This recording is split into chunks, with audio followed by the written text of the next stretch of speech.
Oh boy, hello everybody, how we doing? Ali, hello. Ruth, how we doing? Great to see everybody.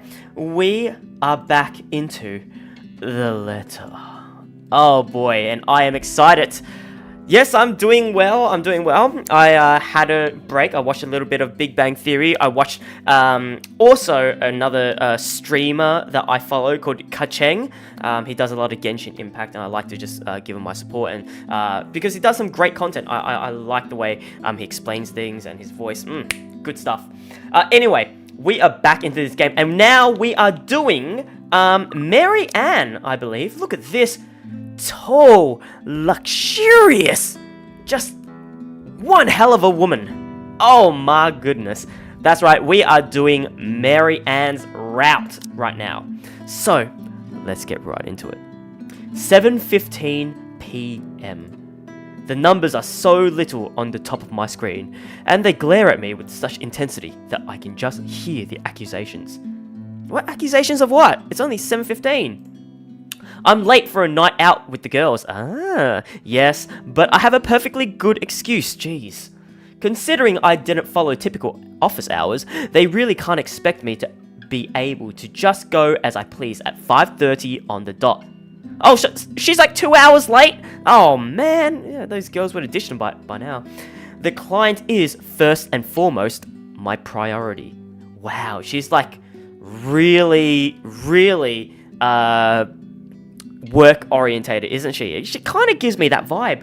And I love her anime poster. Oh my god, she's got anime posters and stuff. Oh, this is great. I have to sit tight when my personal assistant, Chris, tells me we have a big one coming up and that I shouldn't miss this one.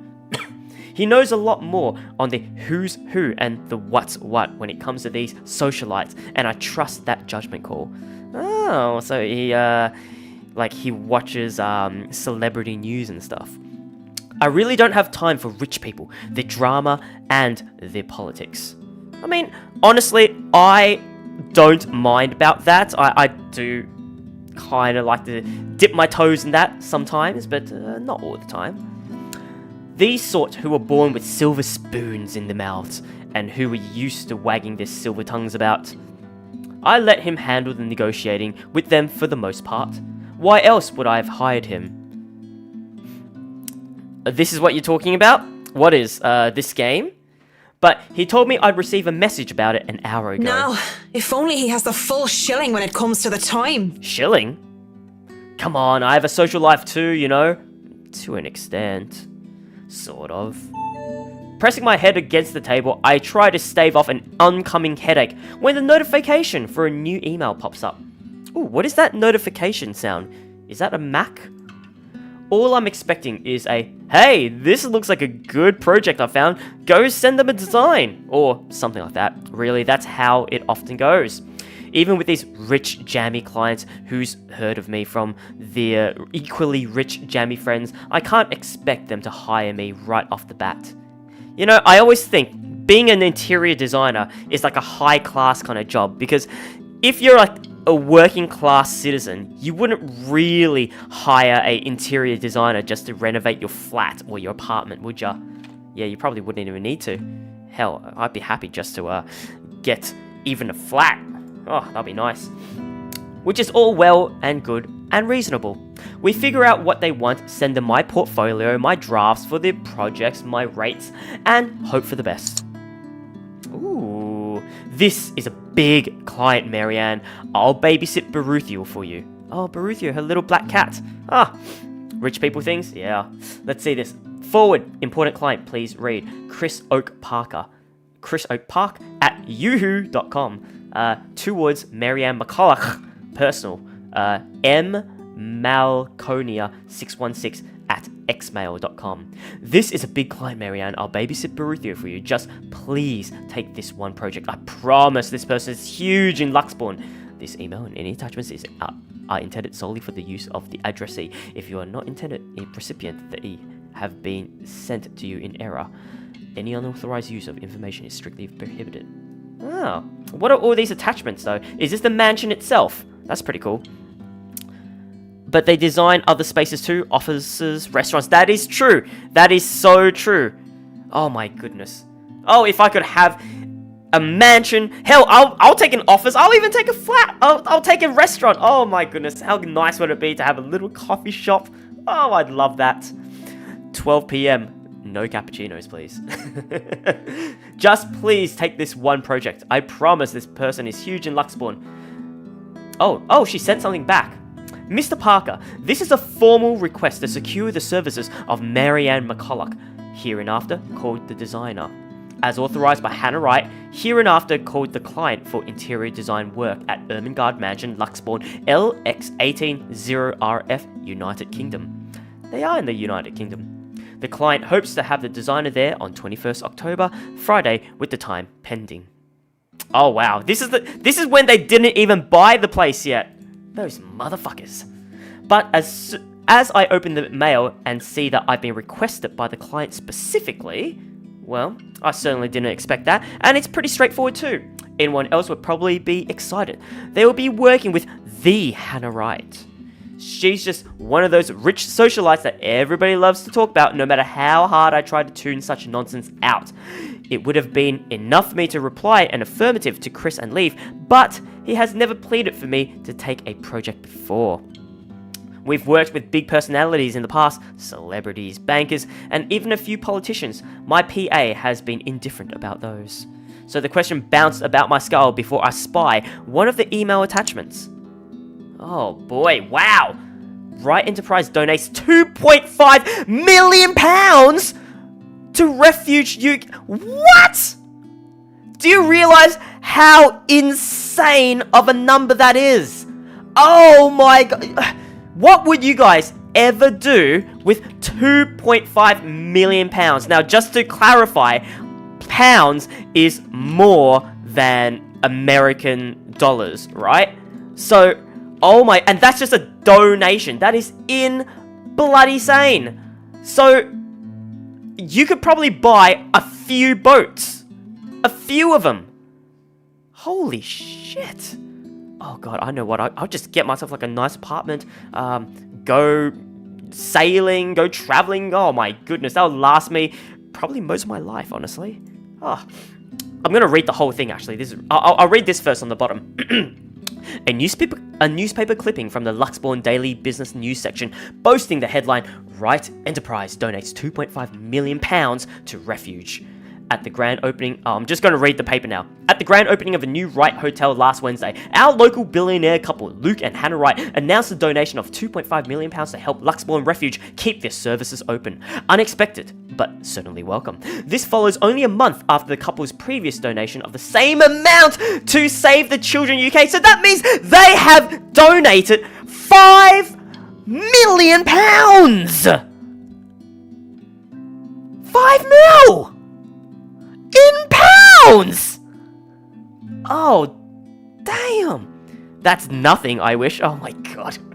I don't think I would ever make that. If I even live 3-4 lifetimes, I don't even think I can even make that much. One of the largest donations, this amount will keep the safe house in Luxbourne open for several years. With this money, Refuge can keep helping women, children and victims of domestic violence. There are rumours as well of the charity talking with the couple and looking into building a local centre equivalent of the Gaia and Athena locations. These rumours have come to us due to one of the Enterprise's employees mentioning a Project EOS. Is that one of the other games, Project EOS? Oh my god, that is, yeah, like, I don't even think PewDiePie can, like, make... Oh, he might make that much, I don't know. But to donate that much? Nah, fuck no. Oh, buy an island, hell yeah. Yeah, holy shit indeed. It certainly caused quite a stir back then. Yeah, I bet. Apparently, they had invited businessmen and socialites everywhere, in the guise of it being some big business announcement. £2.5 million and an expensive-looking party to boot. These people sure know how to throw their money around. Oh yeah, they do. Not that I should be so callous. They're going to do a lot of good and help a community of people with all those pounds. I, of all people, shouldn't criticise such acts whether they were for show or not. Well, even if it is for show, like, that's so dang good. Oh, I wish I could, Ruth. Oh my goodness, if only. If I did even make that much, I'd still probably be streaming. Like, I'd do it because I like it. At the very least, I know they'll be able to pay my rates. With the headline... Whoa. Are we expensive as Marianne? With the headline out of the way, however, I find myself staring at the picture that came along with the clipping, because, wow, here I am expecting a sour old woman in a blazing skirt, but the woman that was plastered on the front page looked like she belongs on the front page of the entertainment section, or even, if I am to be crass, as a pin-up for a glamour. I mean, Hannah is pretty hot. Okay, I'll be real here. A men's magazine. Porn! She sure knows how to rock that dress. Oh, she knows how to rock a lot more. Wait. Her hair, her eyes, her lips. She can't be her. And at the same time, she is her. Only several years older. What? Who's her? She looks just like... No, come on, Mac. The world is full of pretty blondes. It's just a coincidence. With a shake of my head, I snap out of it. Who's she talking about? And reach out for my phone when it buzzes, nearly falling off my chair in the process. Who else would be on the other line but the very people waiting for me? Piss, I'm so sorry, Cam, I'm on my way. That's what I say. I do like that expression. Oh, piss. Seems really cockney. Yet I still don't move from my chair, face flushed and heart racing. I could only stare until I can will myself to reply that yes, I'm accepting the assignment. Of course do it. Hell yeah, they'll pay your rates.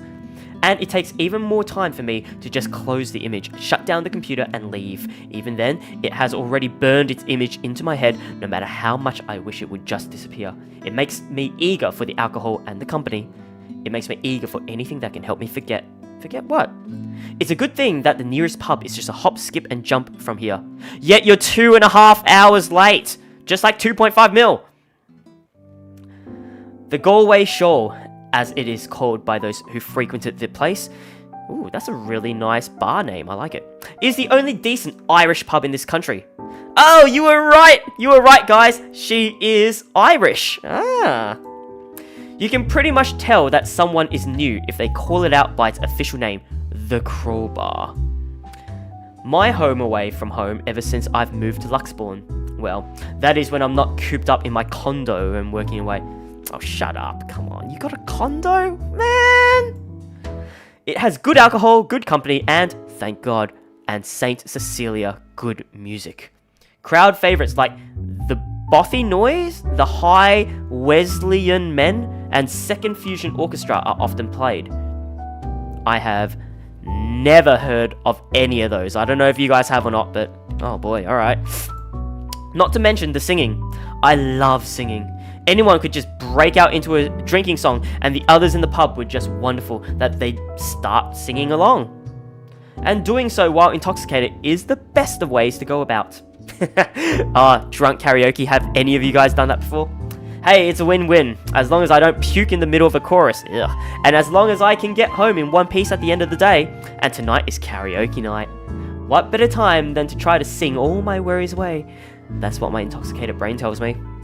The ghost of guilt and sorrow remembers who I am. Yeah. And in the prison of my heart, I was my only slave. Woo! Oh, that's really good. Oh man, that was really good. But drinking only reminds me of my home, and the thought of home makes me think of her. Who's her? But in the depths of my cold soul, I'll leave the burden and despair. Despair. Oh man, her voice is so good. It makes me nauseous. It sickens me that the smallest reminder of her can cause me such grief. Who is her? I'll fight for what's worth fighting for. Forget the fear, forget the rest. Course, that might just be the booze. Any other day, I would have scolded myself for drinking so much. I lied to the Lord. Oh, she keeps going. I lied to myself. I lied to you and everyone I care. Until there were no more lies to tell. Woo! More, please. But I already have a client, and we'll be having our first little meet and greet in a few days. Cowardice is easier than being brave. But at last I found the strength I lost to sing my love letter to you. 'Cause people can lie, but my lone heart beats true. Ah, I want to at least enjoy this night, get over the hangover tomorrow, and return to being a prim and proper professional later. Are you kidding me? Oh, your voice is already so professional. That song was for Cam, our lucky bride-to-be. So give her a hand, Galway shawl. Woo! Marianne, Marianne. Oh man, considering the state I'm in, one can excuse my smug grin as cheers and applause rise among the pub's patrons. Oh, I'm not even surprised. Because possibly off-key public singing aside, off-key? Oh my, that is not off-key. That is so good. I feel like I'm on top of the world right now. And that's a good reason as any to belt out in front of these strangers. With good drinks and good friends, there's nowhere else I'd rather be tonight. And I forget for a short while. And that song was brought to you by Marianne McCullough, everyone! A round of applause! Which one's Haruna? I'm gonna guess the one on the right. So the Japanese one? That was so good. You rock, Marianne. Oh, and this is the bride-to-be? Oh, please stop. You're just saying that. We ain't, girl! You know neither of us can hold a tune, Marianne. A toast to our shameless drunk singer. May your drinks forever flow and your notes be ever lovely. Haruna's voice sounds just like Isabella's. They might be the same voice actor. If anyone deserves a toast tonight, that's Cam. Finally sealed the deal after 3 years, eh? Ooh, Read 'em in wait, bitches. nice. Kamala's diamond engagement ring gleams as she holds it up for all the world to see. Oh, congrats, Cam. She has reasons to be proud. 3 years of living together and a boyfriend finally asked her the big question. Oh, well, you know, like everyone has differing opinions on this, but I think 3 years is a good amount of time to just pop the question. I think 3 years, yeah, 3 year, 4 years. Sometimes 5 is a bit long, but I still think 5 is acceptable. 5 years is quite a long time though, but yeah, I think 3 is a good number. Don't get too attached to that ring or the one after, sweetie. I was wearing a wedding ring not so long ago, and look at where I am. Oh no, Haruna. But enough of me being a downer. Cheers to a happy engagement! Yeah, cheers. Of course, it's something like Haruna's divorce were to happen, I'd be there for Cam. Just as Cam had been there for me, acting more than just my yoga instructor. I can't be happier for my friend right now. Oh, Marianne also does yoga? Oh, man, that's some good stuff. Cheers! Oh, cheers. Let me have a quick swig for you as well. Ah! Cheers. Well, we both will be there for Cam, won't we? Haruna and I. Haruna, it's been a real bad year for her ever since her divorce. She's such a nice person, even loaning me money to open a studio. Aww, and she didn't deserve what her husband had pulled. What did she do? What did he do? I'm happy she's smiling again and pigging out like she used to. I think we've all missed our Japanese firecracker. We met in yoga class, something I had joined to keep myself in shape and, well, honestly, so that I could make friends when I had moved to Luxbourne. Ah, well, looks like you did. So clearly, it worked like a charm. And it definitely didn't have anything to do with the fact that I brought along my lucky D20 die with me on that first day. No, sir. Oh, Marianne also plays Dungeons and Dragons? Oh my god. Oh, man, that's a keeper right there. Oh, Marianne. Tall, Irish, can bloody sing, drinks beer and plays Dungeons and Dragons. Be still my heart. Me? No, I'm just drinking water, mate. I'm just drinking water. I love these girls so much. What about you, Marianne? You're 30 years old and you still haven't got yourself a man. And you guys know I have a very busy schedule. I don't have time for that. Really? Oh, come on! That's a lame excuse and you know it! You need a man who'll take care of you and you need it now! What? Maybe some hunk who'll be your house hubby while you rake in the dough. Oh, like a house husband? I mean, she doesn't need one, but, I mean... I'm quite capable of taking care of myself. Who needs a Mr. Right? Hey, look at me. I'm Marianne McCullough, a lawful neutral cleric with 9 points in wisdom and 8 in charisma, but I can't get myself a date. Oh my god. Propose to her? She's 30? Oh, I mean, look. You guys don't know how old I am. I could be younger, I could be older, but all I know is that she is a lawful neutral cleric with 9 points in wisdom and 8 in charisma. Hell yeah, she can get a date. Are you kidding me? Well, I mean, look, she's too prim and proper. She wouldn't accept anyone else. She's got to have high standards. And I don't blame her. I mentioned druids and demons once. Once! They don't even know the rules or understand what the numbers mean. And I certainly am not some sort of holy person. I am a far cry from a miracle worker. And I barely have the willpower to fight off demons, especially my own. Actually, maybe she isn't looking for a Mr. Right, but a Mrs. Right. Oh. Oh, wait, is she bisexual? Or maybe she swings the other way? Oh, maybe she's bi. I think she's bi. Oh, my Marianne, we still love you even if you're in the closet. Oh, she hasn't said it yet. That would explain some things. Haruna, you don't have a ring anymore. Maybe you two can be together and I don't have to worry about my best girls being alone. What are you on about? There's nothing to explain. But the more I deny, the louder they tease until the other people in the bar start to watch. It doesn't help at all when Haruna drapes her arm over my shoulders and leans in. Oh, Haruna. Will I be all yours then? Will you be making me feel like a woman? Oh god. I know that they're just kidding around, but this doesn't make me feel comfortable in the slightest. So when Kamala notices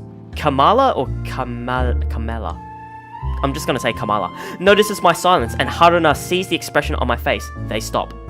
And when the awkward air settles over us, the rest of the pub goes back to whatever they were doing before the whole thing ever happened. They probably won't even remember it when they wake up with massive hangovers anyway. Sorry. Me too. Hey, no hard feelings, right? Aww, they're just really good friends. I mean, she could be. I think she's bi, though. I think. I raise my glass. They smile. We drink. There's no need to say more. We're all definitely far too drunk tonight. Eventually, the fun times end. It is weekday after all. And with Haruna being a nurse, she still has to get ready for her next shift. Cam also has a loving fiancé waiting for her at home, and really didn't have to make a fuss about having left some buns in the oven when she took off early. I think that's really nice that her fiancé was really cool that she just goes out and have a fun time at a bar. Really? I understand. I was the one who insisted, who was determined to get piss drunk anyway. Moving to the bar, I sit, alone at last. Alone with a stranger. Oh! It's Luke! I haven't seen him here before, obviously not a regular. He hasn't said a word and just sits there, savouring his drink. Oh, because they haven't met before yet. Okay, right, they haven't met. With his whiskey served neat in one hand, that does not look like whiskey, and lighter in the other. It doesn't seem like he's noticed me yet, and maybe I should go before he does look my way.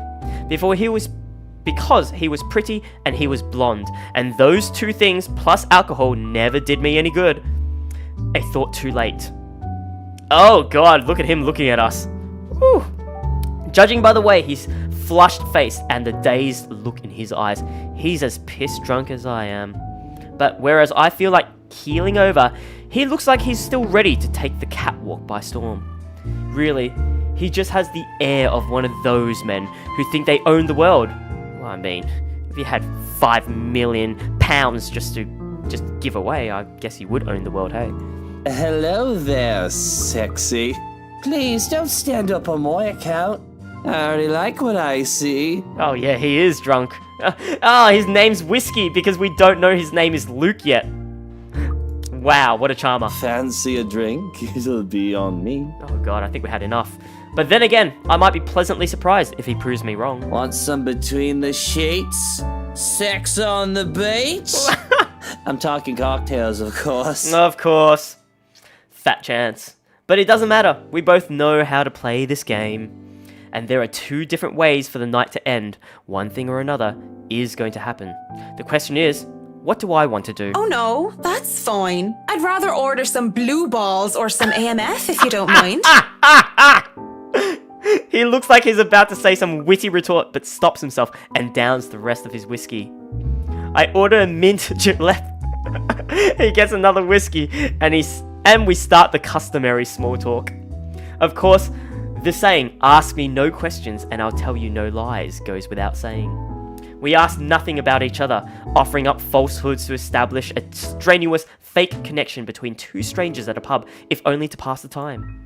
Whiskey, as I have come to call him, is supposedly 21 years old, single, takes care of his sick mother, and is a manager of some sort. I don't think he is, no, because, I think, how old was Hana? Hana was 26, 27, 28, something like that, I think. Manager of what? I didn't care to listen to the details. Meanwhile, Mint, as he has come to call me, is 29, and what did I say I was again? Oh, I mean, okay, so we lied about our age by 1. I see. A lot is happening, but I need it to end. Oh yes, I told him that I was a professional chocolate taster, because fuck it, if I'm going to lie about what my job is, I might as well make it fun. That's true.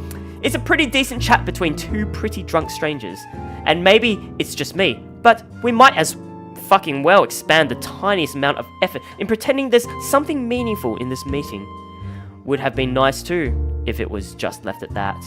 But during a lull in the conversation, he brings it up. You know, I've never been with a woman taller than me. Damn. And to think he might have been different from the rest. Never have and never will, Whiskey. Ah. Can we go back to the history of chocolates? Did you know that chocolate candy was introduced in 19th century England as a healthier alternative to alcohol? Is that true? Saint Lucy was the most beautiful woman of her time. She had men come from the 4 corners of the world just to see the pure light of her exquisite green eyes. If she was so lucky anyway. No, enough of the history lesson. Come on, Mint. You know and I know what you came here for. Oh. Though not every suitor was gallant and she was no fool, she had known that sooner or later she wouldn't be able to defend her chastity. Chastity. Is that how I say it? I think that's how. Oh god, are we gonna sleep with Luke? Come on. There must be something that gets you going. Oh god. So, she had taken out a knife and gouged out her own eyes? Oh my god! There is something, but I don't think you can handle it. Oh, that's a dare for Luke. Impressed with her devotion, God restored her eyes and made them more beautiful than ever. He has a particular sense of humor, hasn't he? What, God? Because that only meant suitors kept going after Lucy, and she kept her eyes in a chalice to scare them away. Oh, I'm pretty sure I can handle whatever it is. Do we have green eyes? Saint Lucy, help me. Help me turn away from sin. Help me with my own blindness. My place isn't too far from here. Oh! I won't take care of you if it ends up being too much for you. Oh my god! And no one will be able to hear you if you try to scream. Oh, no, is she into BDSM? Is this what this is? You sure you want to go down that road, pretty boy? Wouldn't have it any other way. Oh, well. Did we just sleep with Luke? Oh, boy. The best thing about having my condo so close to the pub is the ease of access. As long as I can stand and walk, I can make it home. Maybe I'd need help from a kind neighbor or two to help me with the last leg if I've really gone overboard with the alcohol. But I always made it home. Well, I mean, you are very close to it. Sometimes with company. Oh, boy, alright, how many she had. Of course, that always comes with complications, especially with the real clingy ones. I think I know what she means. But it isn't anything a good tip about stalkers to the building security can't fix. I'm always nervous though, even if this isn't the first time I've done this. Well, that's normal though. I mean, look, it is a stranger after all each time, so I get it. And the first few minutes when we enter my room are the first few agonizing minutes where I try not to panic. Am I going to be narrating sex right now? Alright. Okay, Mac. So far, so good. Don't let him smell your fear under all that liquid courage. He'll leave sooner or later, and I'll never have to see him again, just like every other man before him. Oh, man. No, Marianne, if you don't want to do it in the first place, just say no. Just don't be like, hey, it'll be done sooner or later. It'll take him 2 minutes. No, just say no. Damn it, Marianne. I'd like to say to myself that the men I've brought to my place were more scared than I was. Yet, there is no fear when I look into Whiskey's eyes, only delight. When he starts touching me, I don't even hesitate when I push him against the door. Roughness is to be expected. Oh boy, I mean, she is a tall woman.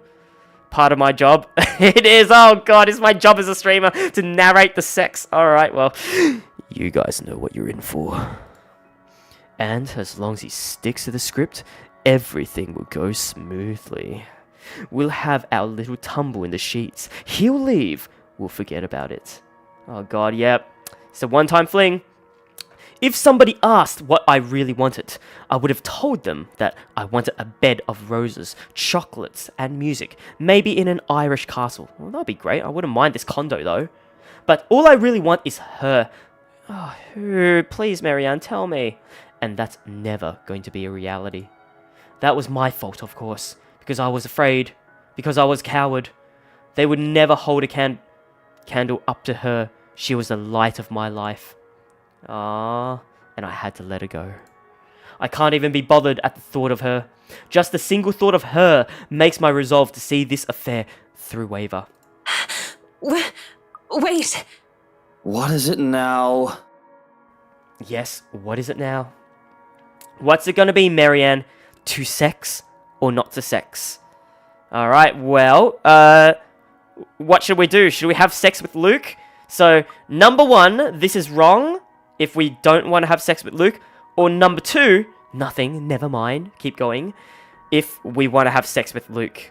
So, just bear in mind, if I do see a dick or anything like that, I'll have to just, put us to intermission straight away, so that way I can fast forward through that.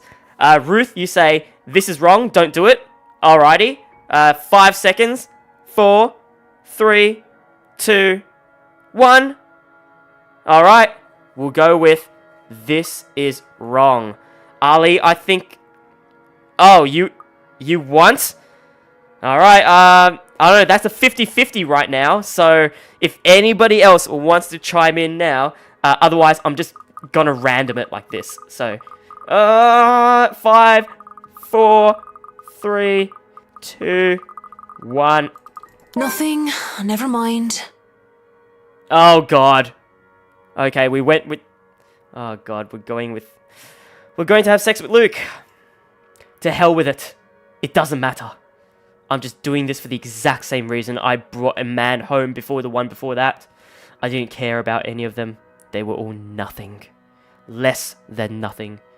We part for air, but he all but rips my belt off without even bothering to take off his own jacket. We somehow make it safely into my bed, and I don't even feel it as he pins me down. Oh god! I got an achievement called Godlike. Well, I mean, we can't see anything, right? So, this isn't about pleasure. It is about punishment. There is nothing gentle about the kiss between us. It's all tongue, teeth, and roaming hands. There is no passion, only a need. I don't know about him, but I'm not doing this to feel good. I'm not some nymphomaniac who gets wet at the thought of bringing random strangers to my place for a lay.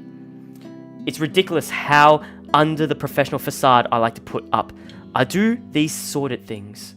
If any of my clients can see the Marianne McCulloch now, all boozed up and having rough sex with some bloke from the bar, well, that's none of their fucking business really. But still, everything after is a drunken blur. Not that there's much to remember in the first place. These one-night stands were always the same, empty, meaningless sex. Flesh coming together, smelling of booze and sweat. Mother of God, pray for us sinners. Oh dear. I'm too busy trying to remember her hands touching during it all. I'm trying to remember her lips that kissed me. But how can I remember something that never happened? Oh, thank God. When all is said and done, all he have to say is, I think that means has, like H-A-S. I think they made another spelling error, but that's okay. You were saying something while we were at it. What were you mumbling? It was a prayer. Oh, God. Like, Oh God, fuck me? I like it. Oh, man. What a voice. No, it was a real prayer. Oh, my goodness. We had to actually pray. A prayer for forgiveness. Because as I lie down in my bed while he gets up to leave, I can feel my sins crawling on my back like spiders, filling me with their venom. Oh, Marianne, Marianne, no! I feel an itch that made me want to scratch my skin until it bleeds while my heart pounds in my ears. I can even register what Whiskey says when he whispers his goodbye. When he whispers, like plural? Thanks for the good time, Marianne. Eh? He knows our name? Marianne? What? Wait, I thought we were mint to him. How did he know us? Oh, sorry, I didn't even read that. The mornings after are always the loneliest. Yeah, how did he know our name? Oh my god, did he know us from the beginning? Oh, that creep! Although that I can simply brush off, I've already gone through several years of my life with only the fleeting company of others, always nothing permanent. After her, there never was. I'll live through this. The regret, though, is the one that stays and weighs. But there is no time for self-pity. I have a job to get ready for.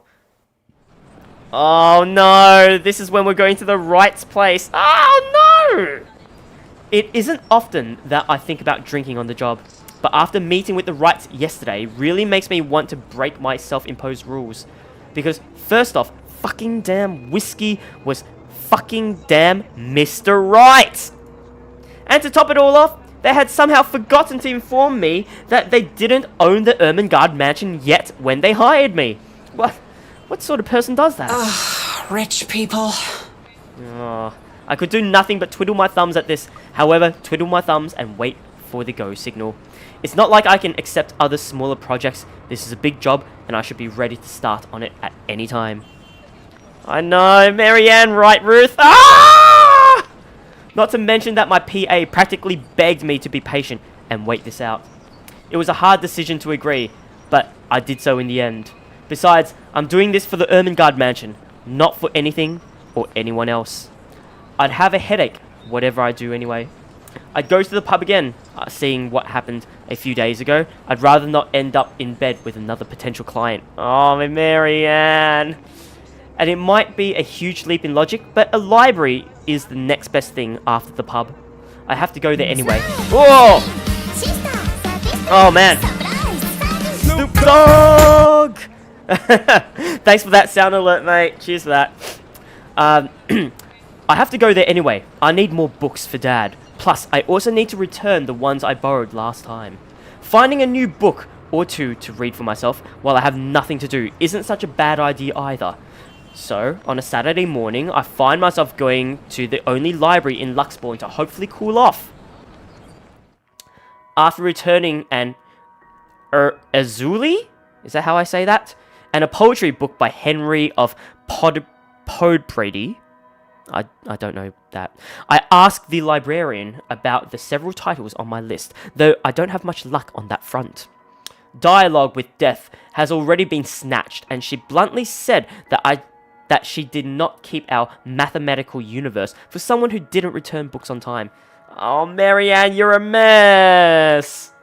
I make headway at least when I ask about Siege and Rendition of Havana by Jacobo de Pezuela. Is that how I say it? I hope that's how I say it. If you count her snarling and pointing at the history section as headway, that is. The history section is devoid of any other except for myself and a redhead, though I'd wager I guess that Red's just passing by to get the classical literature section. So many books, so little time. Scanning the books and seeing so many wonderful titles gives me great pleasure. And that's when I spot it. Hello, sailor. Why don't you come to Mama? Oh? Oh, it's not the naval battle book I was looking for. No, it's even better. History of Luxbourne Architecture, 1st edition. Oh. I love the zebra clip on TikTok. Oh, well, cheers for checking out my TikTok, mate. Yeah, there's quite a lot. I should upload a lot more, I hope. The newly acquired History of Luxbourne Architecture, 1st edition too. I know I just have to get it. I've been waiting to get my hands on the book for so long. The fact that there is only one copy proves to be a problem though, when Red reaches out for the same time as I do. I think I had this first, miss. Oh god, it's Rebecca, but we don't know her name, so her name's Red. Oh no. I can only stare her down when she refuses to let go of the book. Refusing to let go of it as well, I raise a brow at her in the hopes that the fact that I was significantly taller than her would intimidate the girl. Even then, she refused with a rebellious look. This isn't exactly light reading, miss. Wow. I mean, do you even know which architect was at the forefront of 18th century Irish architecture? Wow, we're really... Oh god. A beat. She blinks, and I can't help the smirk on my face. Oh my goodness, no, are we fighting with Rebecca already? Man, Marianne, please! Which is wiped off when she opens her mouth. Edward Lovett Pierce, who established the Palladian style through his work with Castletown House and the Irish Houses of Parliament. Did we just get served? Oh my god, wow! Rebecca knows her stuff. I mean, she is a teacher, but damn. This bridge was destroyed in this year to delay French troops while under the regency of Mary of Guise. Alright. Fucking hell, I'm defeated. Goddamn, small world indeed, huh? Oh, I don't think she's evil. I just think, man, I mean, she's had a rough night. This is not what I was expecting. Let's be honest. How many people would know these history facts? Aside from me, anyway. Going right to the obscure ones, aren't you? Easy enough. Tullybody Old Bridge in Clackmannanshire, Scotland, on the January of 1560, if we want to be specific. Oh, man. Suddenly, it's a game where we throw these history questions and facts at each other, back and forth in hushed tones, unless we want to be thrown out of the library. Oh, man, no, I think we just made a new friend. After a while, it goes from some strange competition into this strange but friendly banter, if it could be called that. But as fun as it is, the exchange soon slows down until we're gritting at how odd this whole scene is. Marianne McCulloch, my desire for potatoes doesn't quite match what the stereotypes suggest. Ooh. Rebecca Gales, the Scots' supposed hatred for the English wasn't enough to stop me from teaching their little spawns. Are we Scottish? The Scots suppose... Oh, I don't even know what we are. I thought we were Irish. By then, we had forgotten about our little tug of war. Although she still holds the book in her hands, I had let go of it without realizing when she answered my first question. History teacher, then? Got it in one. Ah, Miss Gales. Ah, her name changed from Red to Miss Gales. No wonder you gave me a run for my money. Now, if we're talking about architecture, I'd blow you out of the water. You're from where? Luxburn Uni? Oh no, just St. Goretti's. St. Goretti's. Ah, yes, St. Goretti. You'd think a school would choose a more appropriate saint to name themselves after, especially when they have very young students. And I'm guessing you're an architect, if you're so confident about the subject. Oh, please go on. Interior designer, Miss Gales. Please, just call me Rebecca. You aren't one of my students, are you? Ah. Marianne, then. I could have said that I was an architect, but there's no point in explaining why I wasn't one anymore. Oh, what happened? So, I've never seen you before. I'd like to think I've met every history aficionado in town. Oh, nice. Her name's now Rebecca because we're on a first name basis. I blame the rock I've been hiding under, of course. That, and I'm usually only here on the weekdays if time allows. Work often has me meeting clients on the weekends. That must be interesting work. It allows for some creative freedom, sure. But it's like working with children sometimes. Though you probably have it harder working with actual children. The hardest part is convincing them that your idea is their idea. That sounds exciting. It is! But isn't that true for any workplace, though? We just cross our fingers and hope there aren't any man-children in charge of important things. Oh, we're talking about Luke? Any big projects right now? I can't imagine that interior designing is a frequent thing. Foreshadowing. I'm working on the Ermengarde mansion. Lucky me. Oh, God. That mansion. Intach. Wonderful. Breathtaking. I can't wait to start in it. Now that is beautiful architecture. A pause. Oh, God. Yeah, everyone's related in some way. It looks like she wants to say something at my mention of the house. I'm not surprised. That place is certainly popular with the locals, especially with the urban legends attached to it. In the next second, though, she seems to think better of it and drops what she's about to say. So, do you have a portfolio or anything I can take a look at? I'd love to see your designs. Maybe you have some on a tablet. I've met some designers before, and they're always going crazy over these virtual room apps or another. A tablet? Please. Callicrates didn't need those silly eye tabs when he built the Parthenon. I certainly don't need one to design a house. Alright, Marianne, jeez. The computer back at my place is all I have. Why should I buy such an expensive gadget? Really, an iPad? They're not too much these days, especially if you're living in a fucking loft. That will just get outdated within the year, when what I have is just as functional. The traditional ways had a far more personal touch in my opinion, not to mention those smartphones are awful tools of procrastination. We don't have a smartphone either? What? I can't even count on one hand the number of people I see going outside only to have their eyes glued to the things. Yeah, guilty. And fuck touchscreens, the evil things that make typing what should have been a simple task harder. I do have an online portfolio if you'd like. I can... Speaking or thinking of the devil seems to have summoned it, because before I can even carry on, Rebecca's attention wanes as she pulls out her mobile. She's got a touch phone. For what I can only assume is a call, she gives me an apologetic look before she's standing up and excusing herself. Off farther into the aisles she goes for some privacy. I do my best to give it to her as well, trying to tune her out. Belle, is something wrong? Lunch at the coffee house? Sure, I can make it. I'm not too far, I can be there in 10. Oh, this is when Isabella called her for the good news that, oh wait, it's not. It's not for lunch, because we haven't sold the mansion yet, have we? Ooh, then... What part is this when Isabella called, Rebecca? Huh. But with how quiet the surrounding is, she can't blame me if I overhear snippets of a conversation. When she returns with a sheepish look on her face, I know that our friendly chat has to be cut short. Sorry, I have to go and meet with some friends. Can we It's be fine, friends? totally fine. No need to even apologize.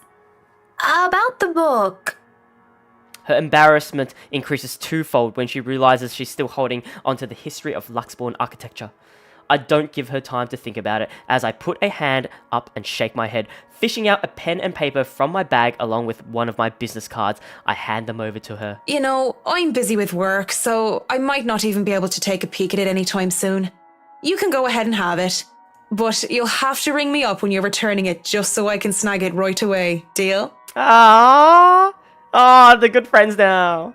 She makes quick work, penning her number down and handing it back to me with a grin. Deal. Just message me during school hours, of course. You have a good day then. You too. With Rebecca gone, I'm left alone standing in the history section. Although my original plans were simply to sit down and read a good book, our little pop quiz, if you call it that, made the time pass by without any of us even realizing it. It was fun, and I do believe I made a new friend. Good job, Marianne. Yeah, good job. Even with the talk of lunch, however, I don't feel like grabbing a bite to eat. There are still other books to be read here, and I'm hoping to find something that will help me while I work with the rights. Something like How to Deal with Assholes Professionally 101, just in case. I've dealt with a lot of uppity, snooty, and rich clients before, but it's still better to be safe than sorry, because Luke Wright just takes the fucking cake, and he probably manages to eat it too. It seems the world is conspiring to keep me from my me time as my mobile vibrates in my pockets the moment I find something from the shelves of the classic literature section. Marianne McCulloch, Charlie Rose Design speaking. Oh. Rose Cooper here, Miss McCullough. I hope I didn't catch you at a bad time or anything, but I just wanted to check in and tell you that we've got the clear to hand over the documents. Oh, okay, so maybe that was the call from Isabella to Rebecca about saying how she did sell the house. Because I think in this instance, we've already done the tour, I think, of the Ermengarde mansion. Madam Wright told us that we should forward the floor plans to you. Yep, okay, that makes sense. Already? How did they go through the process so fast? Surely there is so many red tape to even acquire the forms in the transferring of rights. No matter how rich the rights are, it shouldn't be this quick, right? So, if I can just have your email, I'll be sending them your way. Yeah, I think you're right, Ruth. I'd actually like a physical copy of the floor plans. Oh, I suppose that's fine. I'm not at the office right now, but I can inform Miss Santos of your request. Isabella! I'll make sure to drop by the office after lunch if that's fine. Not a problem. Right. Well, cheers. Cheers. Right. Cheers. Cheers. I don't know. I just don't. Is there some sort of deeper miscommunication when we last met? These things take time. It's been, what, a day? Less than that even. There isn't even a point in trying to make sense of these people who seem to be larger than life. As it looks like I'm on the clock starting today, I might as well eat. Grabbing some fish and chips, from one of the street food stalls, I find a table to spend time with a copy of Marquis de Sades. De Sades? The Crime of Love, since Rebecca left with the book I wanted. I've read this one before, along with the rest of his works. This would be the 18th time, in fact. God damn, I don't think I've ever read any book 18 times. But it's always nice to read through it again when I don't have the time to enjoy something new. Besides, when you're dealing with people so filthy rich that they just end up plain filthy, you need the good old Marquis sound device. La blessure se trouvant sans aucune sorte de conséquence. God damn, everybody's speaking French! Marianne, Hannah, Zachary. The wound being without any consequence. Of course, it's folly to think that things have no consequence when everything actually does. Briar Realty Corporation's Luxbourne's branch isn't too far off from the city centre, just a few blocks away, and I can easily eat and walk. What, fish and chips? You can eat and walk with fish and chips? I'd rather use this time to rest before I go into a flurry of activity. No doubt, there'll be so much to do once I get hands on with the mansion. Still a lot better than working on another condo, at least. I would love a condo. Yeah, I mean, songs, definitely. I'm pretty sure I've listened to some songs 100 times already. But a book, oh man, a book is thick though, so thick. Even manga. I don't think I've read one of the manga 18 times ever. Surely, no matter how much BRC and old owners put into the restoration and preservation of the place, any big repairs would be superficial at most. Oh, no, actually, maybe I did read this one kid's book 18 times once. Oh, well. I am quite certain that in their haste to sell the property, they did a rush job. It isn't an infrequent thing to do, despite how it is frowned upon. Where's the juicy stuff? Oh, man. Oh, you missed the ka-chang. Oh my god, there was a sex scene. Oh, but I don't think there was a penis. Ruth, was there a penis? I don't think there was a penis. There might have been a penis. Oh god. There'll be a lot of hidden issues that I will need to weed out, and I have to make sure I find every single one of them, especially the more serious damages. Structural integrity is definitely on top of the list we will have to consider. The building might look sturdy, but is centuries old. That alone will likely pose a few problems here and there. Put limitations on what we can do. Nope, there wasn't a penis. Okay, whew, there was no penis. Only naked, sweaty bodies. Whew, that's not any better. But besides, despite how much I detest these rich snobs, they can pay rather handsomely, so long as I do an excellent job and do more than necessary. Those two things always made sure the referrals, am I saying that right? Keep coming. I don't even have to hunt down projects for myself. When I go up to BRC's office, I can't help but stop and stare when I enter the building. When the lunch hour closing, employees should have been back already, if they still aren't filtering through the doors. I get that it's a Saturday, that people probably feel tired and lazy to be working on a weekend, but they're still on the clock and not bumming about wasting company time on extended lunch breaks and cigarette sessions. The office is spacious, as it is with these big corporations. Each person is given their little space of what's usually a 2x2 meters cubicle. That's really not much. I see a Gundam here on the right though, do you guys see that? There is a lot more empty chairs than there are actual people working at their desks. It reminds me far too much of my last day at Porizkova Projects during the massive layoffs due to the Irish economic crisis. See, now it's saying that she's Irish again. Maybe she is Irish. But it isn't just that though. Everything is as quiet as a grave. It's as if these people are merely ghosts. Oh god, is that foreshadowing? Oh. Speaking of ghosts, Santos comes through the door, looking as if she's just seen one. She looks at me wide-eyed like a deer caught in the headlights, ready to bolt at any moment. Oh man, Isabella's okay in this instance. I'd ask out of concern, but I feel it's not my position to do so. Oh, our relationship with Isabella's really good, actually. Wow. What if it's something personal? I'd simply be overstepping my boundaries. Really, it's none of my business. I presume that Miss Cooper told you why I'm here, Miss Santos? Huh? Oh, yeah. Sorry, I just got back from lunch, you know? But it won't take too long. Don't worry. Of course it won't. This whole project has established itself to be a matter done in haste. It is quite fast. I do hope it doesn't mean that people are being careless in their duties. She flinches and looks like she doesn't quite know how to respond to that.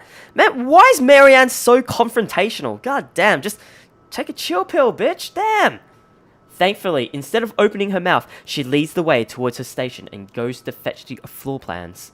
Man, we're just so uppity. It won't take too long, as she said, but it does take a bit. Time spent to compose herself, most likely.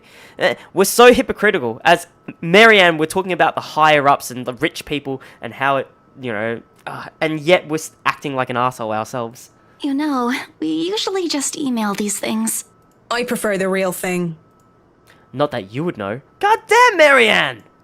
You probably have your nose stuck in front of a smartphone when you're not working, and even when you should be working, playing those mindless, addictive games. God, never mind, I'm not interested in Marianne no more. Oh.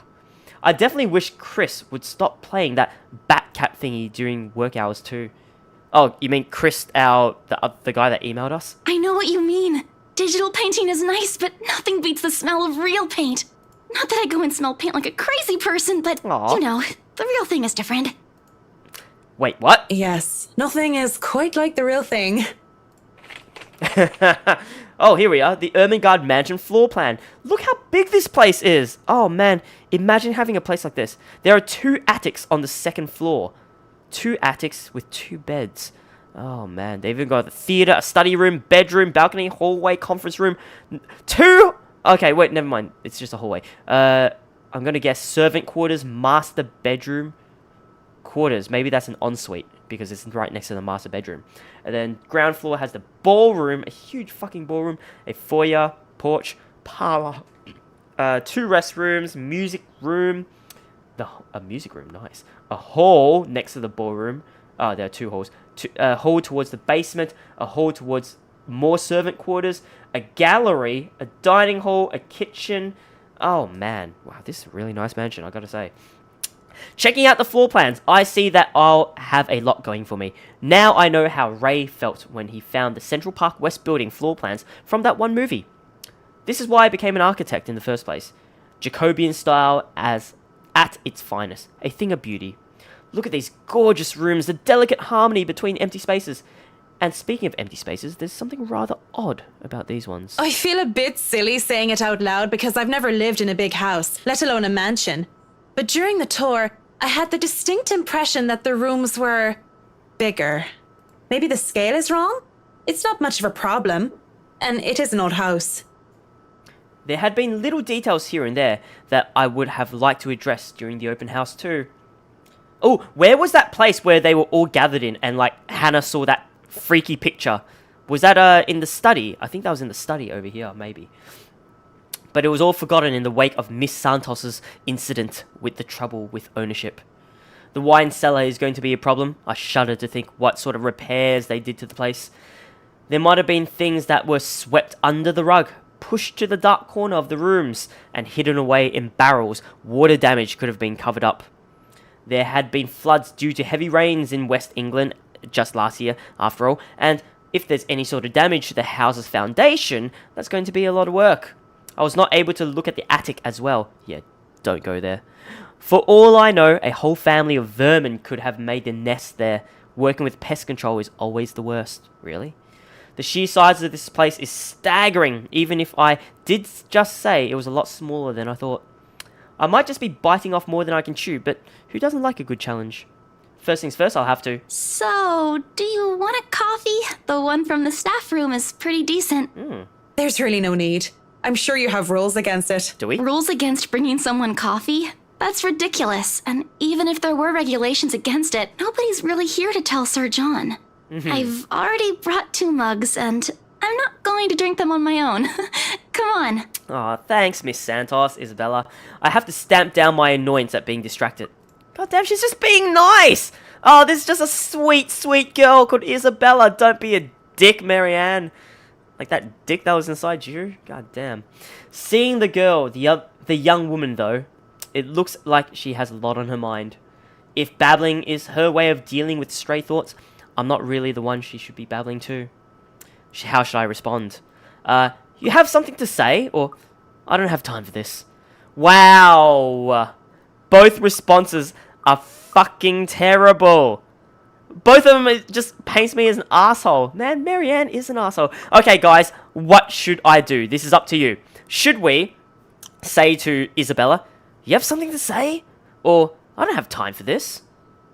I mean, about the coffee, I guess, that she's about to bring to us. So you guys know the drill. Number 1 for you have something to say. Or number 2 for I don't have time for this. So go ahead, guys. I'll give you guys 10 seconds to vote on what I should say to poor little Miss Santos. 10, 9, 8, 7, 6, 5, 4, 3, 2. All right, 1 it is. You have something to say. Just end the conversation. All right. I give her time to speak up. How's our relationship? Wow, we're full. That was a really good one. We were almost full already, but goddamn, Isabella loves us. I give her time to speak up. Really? God, because if I was Isabella, I'd be thinking, God, this Marianne's such a douchebag. But when she stares, I clear my throat. Yes? You have something to say? As embarrassment creeps up on her face, I snatch one of the coffees from her and take a sip. Too hot. Just thinking and speaking off the record, it must be fun what you do. You go to people's houses and you make them, well, pretty. You're sharing your art with them. It's a little bit more complex than that. Yeah? But if you put it that way, it is fun. I wouldn't have done it for 7 years if it wasn't a little bit fun, I guess. These big clients always have paintings in their homes. Do you have a supplier for art pieces? Ooh, do we? I didn't expect to hear such question from her. Do you mean I didn't expect to hear such a question from her, seeing how well she handled herself yesterday? I didn't doubt then. Why is she assigned to an important sale like the Ermengarde Mansion despite the little accident she had? Well, the Ermengarde Mansion's fucking haunted, that's why. Now she just looks too young, too nervous, and unsure of herself, although her enthusiasm must make up for that in spades. In fact, I wouldn't have believed it if she had introduced herself the way she is at the moment. Why, watching her now, she actually looks like she should still be in college. Acts a bit like it too when I think about it. I thought she was 18, slumming it out in the mansion when I first saw her there, lying on the ground. Oh god. Surprise, surprise, she turned out to be one of the estate agents handling the property. The clients usually support artists of their own choice. If they don't, I'm always happy to refer those that I know. That's cool. They're very picky. I don't think a hobbyist will have an easy time getting their work sold. Hey, I'll have you know I was a student of the fine arts. And yet here you are, selling property. Wow. You weren't a very fine student of the arts. Damn, Marianne! Scathing! Maybe I took that a bit far. Fuck yeah, you did! She bites her cheek, and it looks like she's barely holding herself back. Fucking hell, Marianne, you ball buster, you. It's not like I had a choice. She mutters it under her breath. I barely even hear it. Yeah, it's because she has to send money back to the Philippines, was it? Oh god, I forgot where she's from. But the hurt is there. And it makes me wonder what brought it on.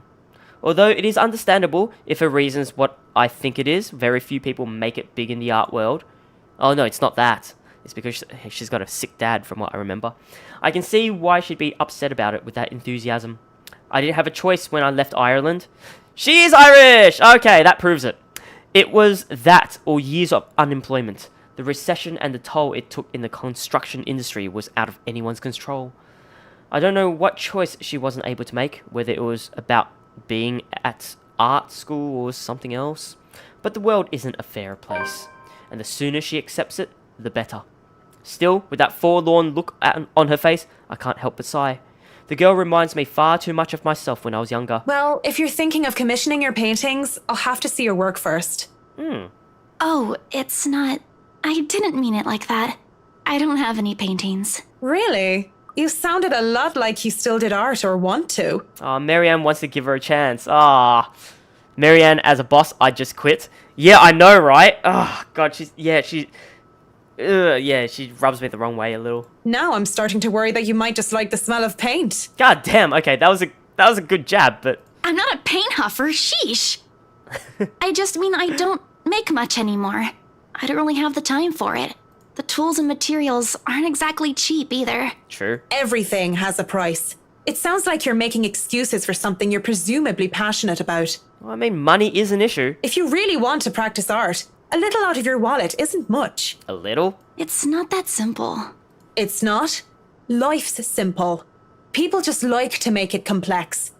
Debatable. Speaking off the record, I have some advice for you, kid. Yeah? Either go for what you want, or stop thinking about it when you have something else.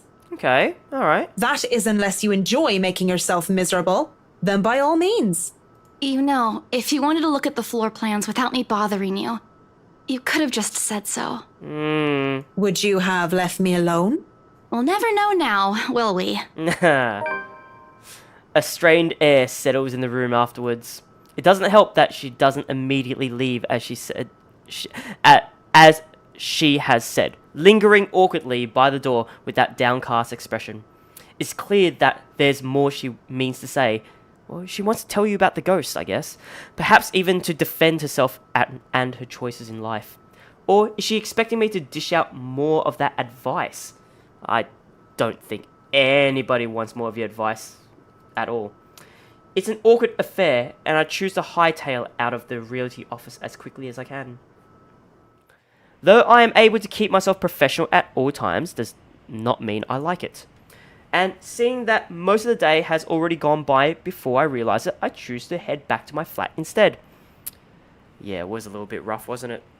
Ugh, this poor thing. My goodness. Despite today being a Saturday. No fun, but at least this way I can definitely avoid another unpleasant encounter. Considering how much I'll be seeing whiskey in the near foreseeable future, I have a feeling I'll need all the rest the weekend can give me. For the first time in a long while, excited as I am to work on the mansion, I cannot wait to be over and done with this project. Oh boy. Yeah, it's already getting to us. Oh man, that means Luke's had an affair. Oh no. Poor Hannah. Maybe it's good that we took a break. Monday couldn't come any sooner. After taking the floor plans from Miss Santos the day before the last, I spent most of my Sunday drawing up plans and calling in my suppliers. Although no design choices have been made yet, I'm quite sure that they'd want high-end appliances, the most expensive materials, and the most pretentious everything. They usually did these rich types based on from experience at least. Given how badly this whole thing started, it wouldn't hurt to be prepared. I have to check myself, make sure I'm not playing with my gloves as one of the other building tenants takes the elevator up with me. It makes me self-conscious when the woman's eyes go over me, and I'm sure she was going to point out some perceived flaw in my physical appearance. What, by being a tall lady? But I'm saved from being paranoid when they went off a few floors later. Still, the ride up to my floor is nerve-wracking. The Wrights lived at the very top, the penthouse, the creme de la creme when it comes to condominium, sorry. I don't know why. I saw the word condom first, and I was like, oh yeah, it's condom, right? No, it's not. It's condominium, sorry. To condominium and urban living. Just getting access to the place is an ordeal of its own. I had to jump so many hoops, so many security checks just to secure a key card. Not only because of building management, but because the Wrights' personal security. It sometimes felt like I'm being interrogated for a crime and not visiting a client at their home. Even when their personal assistant called in to help out and verify my presence, the process is aggravated rather than hastened. Speaking of the devil. The elevator door opens and I'm greeted by none other than Whiskey's not-so-little lackey. I do apologize if I kept Mr. and Mrs. Wright waiting, but I'm here now and I'm ready, so if I may, where are they? They've just woken up, but they should be down soon. I'm surprised to see you made it through security, and only 5 minutes late. You said I'd be through security soon, and it took half an hour. Define soon in this context. I'd make myself comfortable if I were you. I'm going to go and put the kettle on. About the tea, I don't want to intrude or anything. The sir does not like being woken up by the whistling. But who am I to deny tea to a guest? Oh, so Johannes wants to annoy Luke, despite being the butler. That's hilarious. He shows me to the couch before drifting off towards the kitchen, quietly putting out a teapot, cups, and all sorts of other things in preparation for tea. I ignore the animosity towards his employer that his words implied. I wouldn't be too surprised if Whiskey's own people don't like him. Yeah, don't be too surprised. Accepting the quiet and isolation instead, I brace myself for what's to come. In this case, soon apparently means more than 5 minutes or even 10. I sit in the living room just waiting, and when the kettle starts whistling and the tea has been served, I continue to wait. At least the silence is relaxing. But then there's a crash. I nearly spill tea all over my lap in surprise, and I look up expecting security to come running. Even the man at the kitchen counter continues to fix breakfast like he heard nothing. I don't want to speak up about it because he looks far too absorbed in his cooking, and I don't want to be the cause of burnt food or worse. However, there was something in me that just wants to figure out what that was, although I am normally not this nosy. What should I do then? Should I check it out, or should I continue waiting? What should I do, guys? Number 1 or number 2? It's up to you. Let me know. So should we check out the noise, or should we just mind our business? What do you guys think? I'll leave it up to you. I'll give you guys 10 secs. 9, 8, 7, 6, 5, taking a sip, 4, 1, 0. Alright, then I will do random. Number 1, I just saw that number 1. Ooh. The crash came from the hallway, and I really shouldn't be snooping about. But it's just concern, yeah? Concern that urges me to check it out. Sneaking a glance at the butler, I consider sneaking off, but... Excuse me, but where's the loo? He barely looks my way before pointing a spatula towards the hallway. It's a good excuse as any, and if I'm caught lingering longer than I should, I could just excuse myself and say that I wasn't sure which door led to where. Oh, what is this? Oh god. Still, looking in the hallway reveals nothing. I don't see anything that might have caused the crash. What is that? A radio? The hallway, like the rest of the place, is in pristine condition. There are several doors for not only the toilet, but also presumably rooms for the butler and for other members of the staff. As I stand there, however, something feels definitely out of place. One of the doors, the nearest within my reach, stands ajar, and from inside, a light flickers incessantly. It could simply be a light bulb that needs replacing, but the thought of it in a place so well taken care of seems odd. Off. I think that maybe this is where the crash came from. Inside, I spy a radio lying on the floor. That's what it is, a radio. Old school radio. That's probably it, right? Maybe one of the help in a hurry to get out of the room knocked it over in the process. If that's all it is, I should really leave it alone. Yeah, reckon. As I turn to leave, the sound of static fills the air, and a man's tinny voice interrupts the silence. At 7 in the morning, students found a 5th year dead. Oh god, what? Why am I still standing here? Assumed to have fallen from her dormitory window. This seems familiar, doesn't it? Authorities are investigating the possibility of foul play. Like I've heard it before. Reporting from St. Samthins, Shane McLaughlin of Galway Bay, AM. Oh! Okay. Okay, that got me a little. God damn it. Fuck. Okay. I recoil, backing away from whatever that was. Oh, okay, so I saw the ghost, but what's the radio on about? In the process, I trip backwards on my feet, and I wait for the pain of falling flat on my back. But instead, I feel a hand on my back and see the smug smile of, well, guess who? Oh, don't tell me you're reporting to work drunk, Mint. Of course, I know exactly who that voice belongs to. It just has to be him. It just have to be him. I don't think that's right. I think it's Has. H-A-S. Marianne McCullough, hammered on the job? That would be something. Who's that? But, as if I had been burned, I push him away from me with a deep scowl on my face. How's our relationship with Luke, by the way? Very bad, alright. Even his slightest touch makes me sick. And that smug smile on his face makes me want to come in contact with him, if only to break his nose with my fists. Is that any way to say hello to a good friend? Oh, God, just because we fucked. Oh, we still call him Mr. Right. We aren't friends. Let's get that straight first off, Mr. Right. Secondly, you're a married man. Yeah. So that thing that happened shouldn't have happened. Exactly. Oh, come on. Don't tell me it wasn't even a little fun. A bit of a romp never hurt anybody. Jeez. No, it wasn't fun, and we shouldn't have done it. But since we did, let's pretend it didn't happen and never speak of it again. I was drunk and had no self-control. Don't I get a free pass? Ah, he's cheeky. Oh, God, I really can't believe this guy. Should we say, number 1, keep it professional. I have work to do, sir. Or, number 2, that's no excuse. What should we say, guys? You guys know the drill. Number 1 for, I have work to do, sir. Or number 2, that's no excuse. Oh, man. Yeah, what is that radio about? So the radio said, kids at a school. Rebecca works at a school, was it? Oh, God, maybe it is. Hopefully nothing happened to Rebecca. Number 2, that's no excuse. All right, here we go.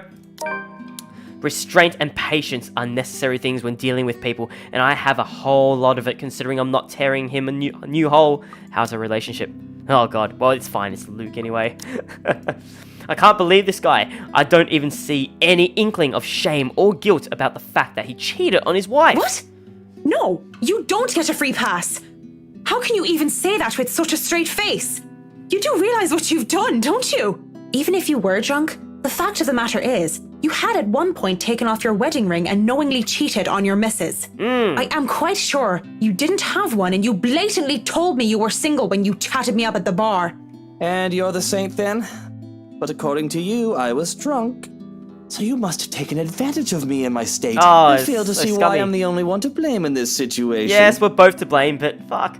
I didn't think things can get any more preposterous. But apparently, I was wrong. We were both drunk, you bastard. Don't you dare try to twist this around. You don't know who you're messing with.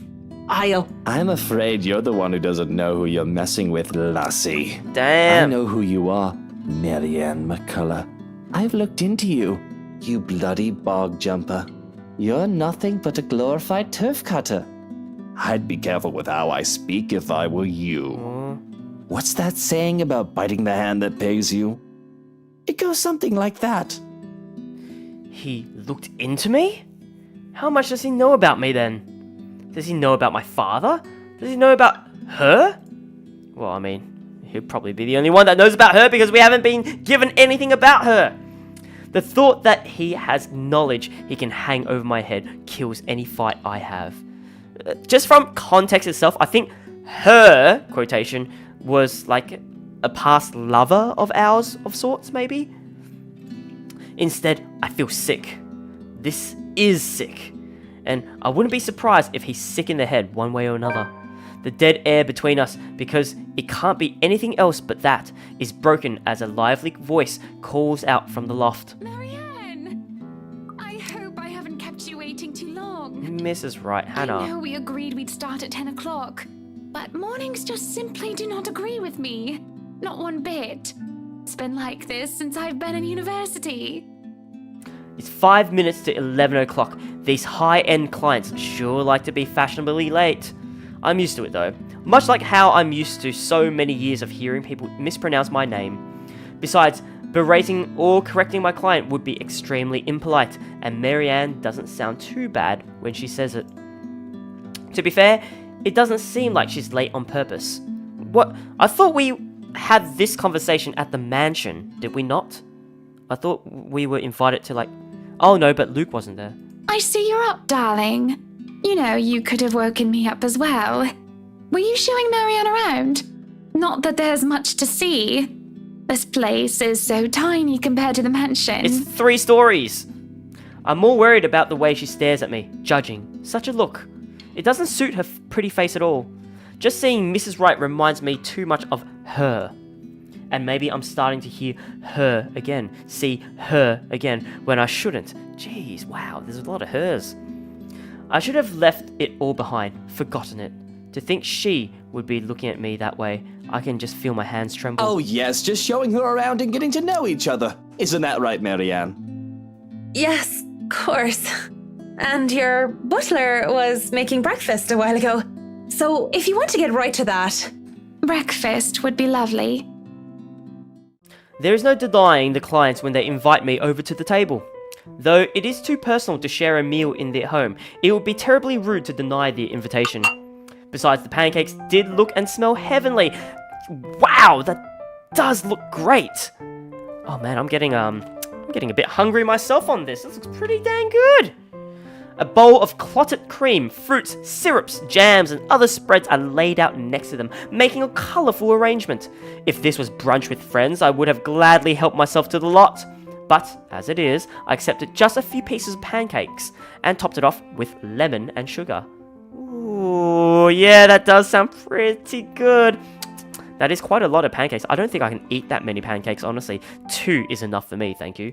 You know, I was a tiny bit serious when I said I wanted a helipad. Jeez, not this again. And you're not serious about the greenhouse, the vineyard, and the stables? Oh, he wants a vineyard and stables. Well, I do want those too, but I know you'll agree to those. We're talking about interiors here, honey. You don't handle exterior designs and... Whatever handles those sorts of projects do you, Marianne? Do we do I'm exterior? able, actually, and willing to take a project of that nature. I was an architect in Ireland before.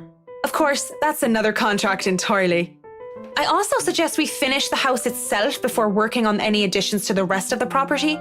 There won't be any problems about ownership this time, will there? Oh. Pardon if I'm crossing a line, but the acquisition was rather quick. Oh, don't you worry. We've got everything sorted this time around. I've talked to Miss Cooper and Mr. John from BRC, as well as the old owners. Oh. Everything has been paid in full, and all we're waiting for is the paperwork from the land registry.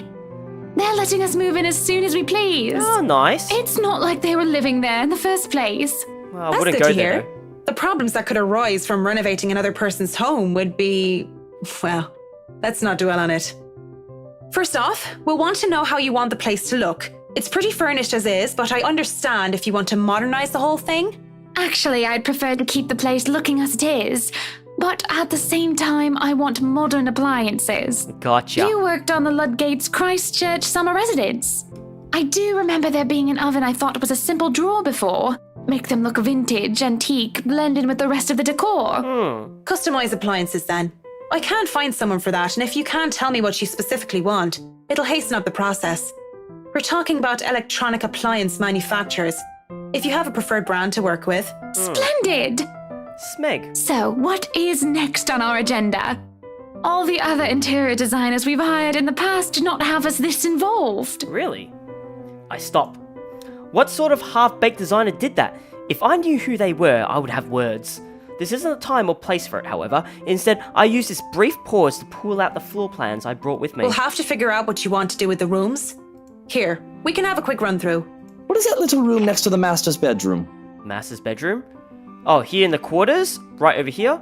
So, next to the master's bedroom, the quarters. Oh, as far as I could tell when I saw it, it's a second bedroom of sorts. Ah, for butlers or maids? Used, apparently, for the ladies in waiting who has served Lady Charlotte Ermengarde. Which is strange, as that isn't the norm for these sorts of houses. Interesting. Well, we're not stuffing Johan's in there. He won't fit. You don't suppose we could turn it into a walk-in closet and a dressing room? Oh, yeah. I love fashion. But do we really need to turn an entire room into a walk-in closet, dear? The master We'll have bedroom. large closets and a wardrobe in the bedroom already.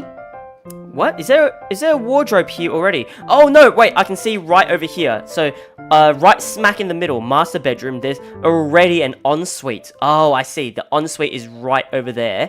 And then the one on the very top where it says quarters, that's where all the other maids and butlers, or at least one maid or one butler would be in those quarters. But yeah, I mean, it'll be really big for a closet, but at the same time, like, these guys might have a really big wardrobe. Says the one who takes 3/5 of our closet. Well, what do you suggest we do with it? I thought a utility room of some sort would be nice. A craft room where I can do fun things. Oh, yeah. Or maybe a children's room might be nice.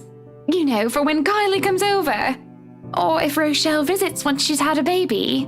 1, you are not inviting that witch. And 2, there's a whole mansion for Kylie to play in. Yeah, especially since Luke fucked Rochelle. Well, I mean, allegedly. We don't know yet. But, and Kylie? Kylie was that little girl, right? That little girl with the pigtails that Zach was communicating with? Like Kylie, right? That one. The one that, like, was possessed by a ghost. Just for, like, a split second so we could see that withered smile on that little child. Is that the same Kylie? I think that's the same name, right? We don't need a children's room, and you don't even do arts and crafts. I'd like to turn the guest's room and the study into my personal office, by the way, if you don't mind. 2? You can turn it into a personal office if I can have my utility room. It's just the one room of the many. Yeah, I'm one taking each. that room for myself, no matter what you say, dearie. So you might as well take this deal. You're always out doing business anyway. Yeah, I mean, look, if you got the study room to be an office, you only need one office, right? Why would you need 2? It is Kylie, Ruth? It is? Oh, gosh. The real problem is the theatre. Whatever are we going to do with all that space? Oh, leave it as a Fine, theater. we could turn it into our own personal cinema, I suppose. Nice. Might as well have it, if you plan on not having a telly in the parlor. Yes, well, I don't want guests to be glued to the telly when they come over for a meal and some tea. By the looks of things, we can keep the rooms as what they are on the ground floor, though. The ballroom would be perfect for parties. I guess that's what it's for. Do we really need a dining hall, though? I don't suppose we can't convert it into a garage. What for? You can park your cars outside. Cars? Plural? God damn. What about that room, right there, in the northwest corner? Northwest? That's sleeping quarters for the household help. Ah. Oh, that is perfect! Johans will be glad if we have other staff members who stayed in. It'd be convenient so they don't have to make the trip from Luxbourne to the mansion when they're needed. You'll definitely need a lot more people to maintain a property of this size. The mansion is really a lot bigger than I thought. Yeah, that's what I thought as well. Like, it would be nice to have a mansion, but I do like the privacy for myself, you know? So, I do like the fact about living alone. But if I was to have a mansion, I mean, whoopee, that's amazing, but then I'd need to have servants or stuff to, like, stay in it so they can clean every inch of it. Because Lord knows, if I'm the only one here working and cleaning up, I have to clean, like, several rooms per day, and by the end of the week, I can finally clean the whole mansion. So I'll be cleaning every single day. Oh man, yeah, that would be a nightmare. You definitely need servants. Look at all these rooms. I didn't even know there was a music room next to the parlor because of what happened.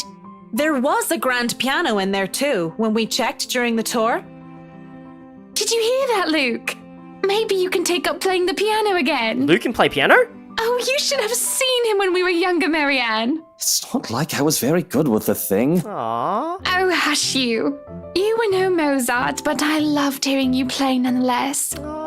He'd come over to my home and he'd play such fun tunes. He'd sing too and I'd dance and it was just... Magic? Mr. Wright playing the piano? Can't imagine it. I mean, a younger time, I guess. But the earnest way in which Mrs. Wright said so told otherwise. Anyway, what do you think of these plans, Marianne? Are we not even going to consider one of my requests? Not even just a closet or just a garage? Now, that isn't fair, is it? You're not the only one who's going to be living here. I hardly see how that's unfair. I told you you're getting your office and your theatre, the greenhouse, the vineyard, and the stables. Oh god, he That wants a sounds helipad. fair, does it not, Marianne?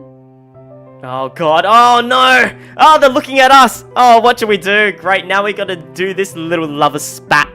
Alright, what do you guys think? Should we say, agree? Should we agree with Hannah to say, yes, it sounds fair, or we can compromise? Wait, which one's agreeing with Hannah? That sounds fair, does it not, Marianne? So yes, if we pick number 1, we're agreeing with Hannah. However, we do number 2, then we're agreeing with Luke. Either way, somebody's gonna be unhappy, but Alright, well, up to you guys. Number 1, agree with Hannah. Yes, it sounds fair. Alright, let's do it. Relationship status updated. Ooh, let's see how that looks. Luke minus Hannah plus. Alright, just as it is. Mrs. Wright has her points, though I really didn't want to butt into the spat of a husband and wife. But with the way the two were looking at me to settle this, I might as well just keep to the facts instead of giving opinion. Mr. Wright, your plan isn't quite feasible from an architectural perspective. I'm not even sure how much we can do without closer inspection. Well, the one about the garage, at least. A walk-in closet is easy enough, but the garage? See, a garage isn't architecturally feasible and it isn't going to be financially sound as well. We're already going to spend a lot on your other requests. You have several acres of land to park on already. What? Did you calculate that on the fly? What does money matter to you? You just gave away £5 million. I'm pretty sure you can just grab or make a garage. Financially sound my foot. You're probably just thinking up of imaginary numbers. Might I remind you that I was a financial manager? I also looked over and approved the expenses of our other houses. Other houses? I know the rough cost of these things by now, love. Damn. Masters in Business Administration, major in accounting. Sometimes I think you forget that I'm not as dumb as I act. Aw, that catches my attention more than anything. It sounds more unbelievable than Whiskey playing the piano. She really didn't seem like the type. Business administration and accounting? What university? Luxborn U, of course. Go Lux Dragons, red and gold. Excuse me, how about we move on this chit-chat ahead and do whatever else needs to be done sometime today? I had to cancel my appointments for this, you know. We might as well do a proper inspection with the designer this time, just to get it out of the way. Yes, no time like the present. You want a thorough inspection? Might as well do it now. Okay, yeah. We actually took another look at the property yesterday, though it was brief. But I'm sure you would want to see it yourself, to spot anything we might have missed. That sounds a good idea. It's not like I have much of a choice, do I? I mean, it's not a good idea to go back to the mansion, but as a professional, riding to the Ermengarde's mansion in their rice is an awkward affair. Not only am I worried about scuffing the expensive leather seats, but I'm also worried about getting in the middle of another couple spat. Yeah, that's true. We gotta act professional. And, goddamn, expensive leather seats. Oh, God. Imagine owning such a luxury car, but you're so worried about denting it that you never drive it. Oh, that would suck. Wow, the bar and the library are so close to each other, and same as the coffee place. And the Realty Corp. They're all like walking distance. What the fuck? With the tension thick in the air, I can feel them starting at each other anytime. Nobody is saying anything, up until Mr. Wright tells his valet to turn the damn radio off. Because the valet is the one that drives, right? They don't need to. And for a moment, I think that he might start. But instead, he just stays quiet, and so do the rest of us. In the end, the sufferable silence stays. Oh God, that's uncomfortable. I have never been so glad to see a house. Stepping out of the car and up to the mansion meant the end of an uncomfortable ride, so I can finally take a deep breath of fresh air. The beauty of the place never fails to make me gaze and wonder every time I see it as well. Mrs. Wright moves towards the front door, keys in hand, and I can already hear Mr. Wright plotting. Alright, yeahhhhs, we're going to go in, but I want you to look around the place. Familiarize yourself with it.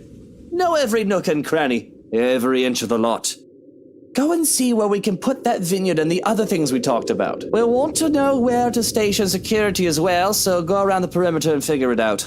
Scout the property and circle the perimeter on foot. Oh, poor You do Johannes. know this is 46 acres of land, sir.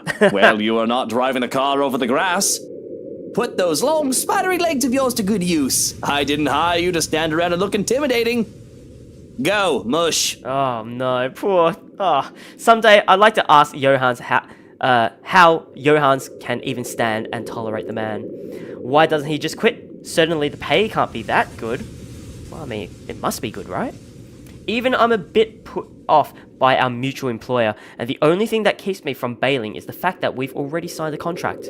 At least I'll be working with them during the duration of the project. He works with them every day. Sometimes I think you hired me to make me suffer for your amusement. Someday I'd ask. I feel a bit bad for him. If it's any consolation, he'll be away from Mr. Right, if only a little while. We're able to enter the mansion after a bit of standing out there in the sun.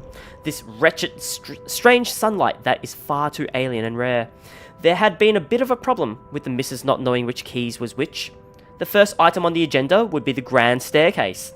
It seemed sturdy during the open house, but a close inspection might say otherwise. There are no obvious marks of damage, not wear and tear, probably threaded during renovations. Peeking under the grand carpet, the wood is properly installed with the bark placed down to prevent cupping. The carpet itself could use a vacuum though.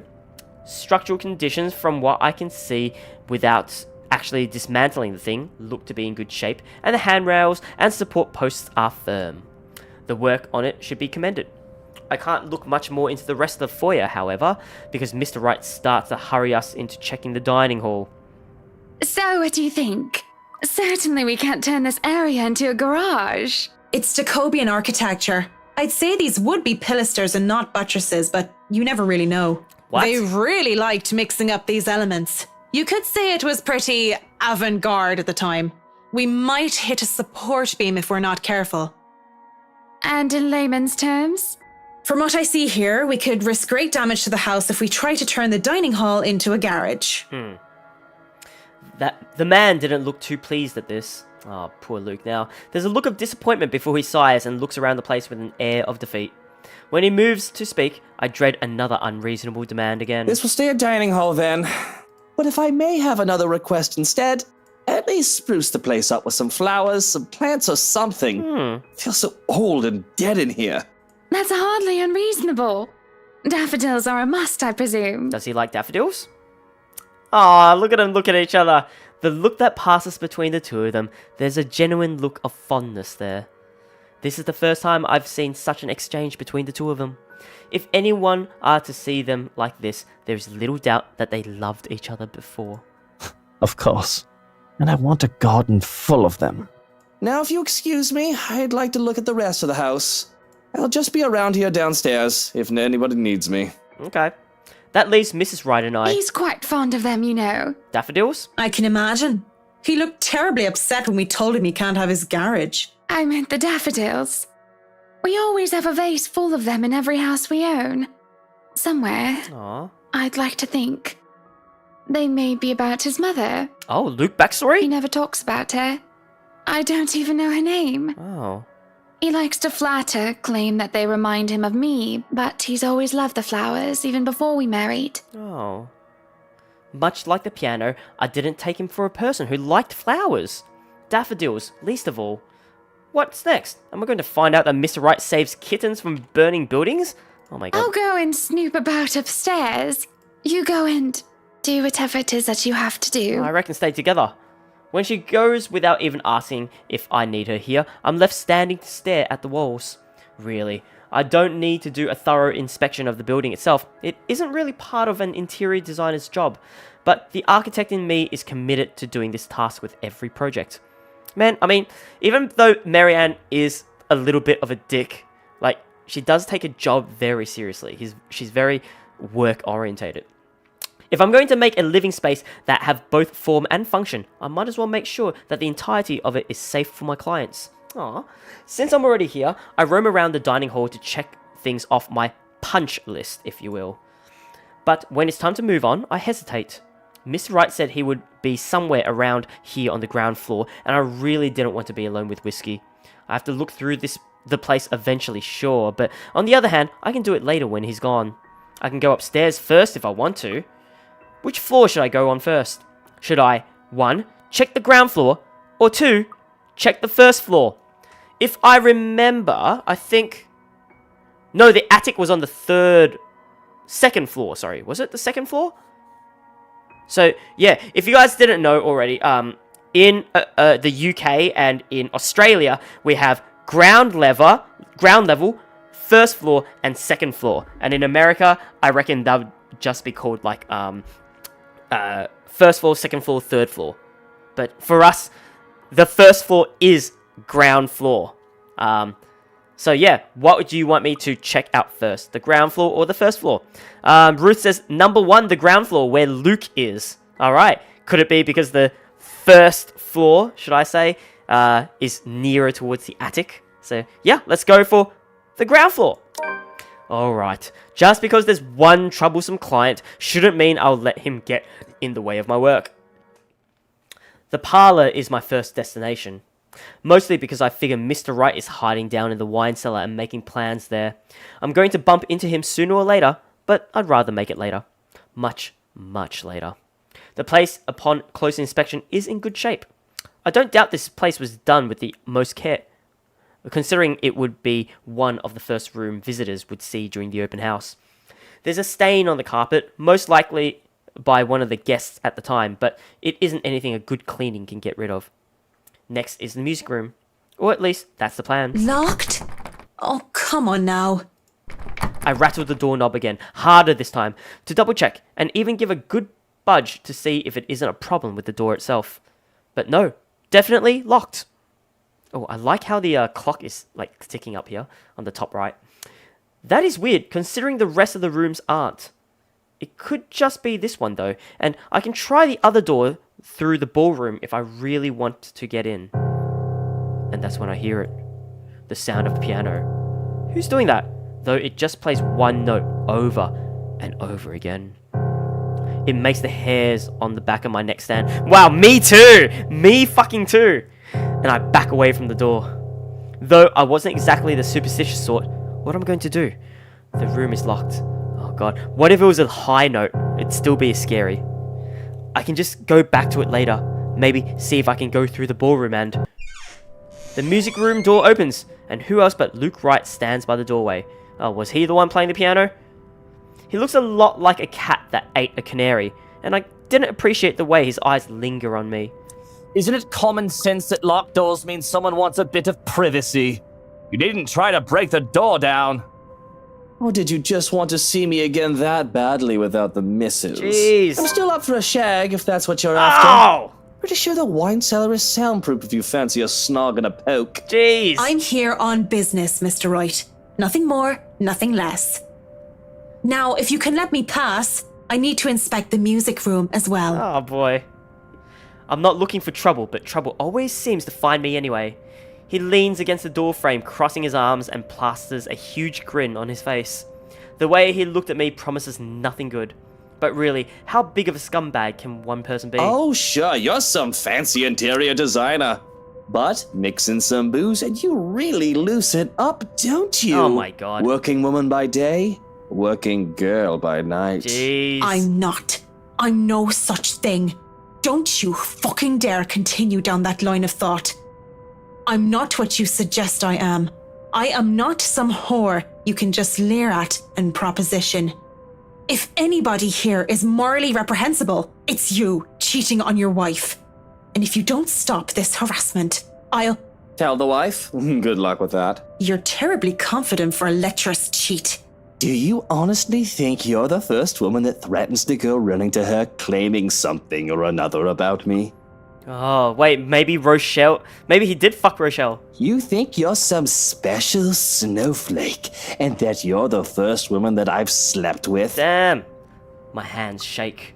I have to remind myself that I would get nothing out of hitting him. Nothing but satisfaction, at least. Tell her. But who will she believe? Her darling husband? Or the hired help? Oh, Buttercup, she's probably trying to make us pay up or she'll create a scandal. Stay quiet, you can go on with your life with no trouble. Damn. And if I talk? Even if your wife doesn't believe me, I can get people talking. What then? Oh, people gossip all the time. It's hardly anything new.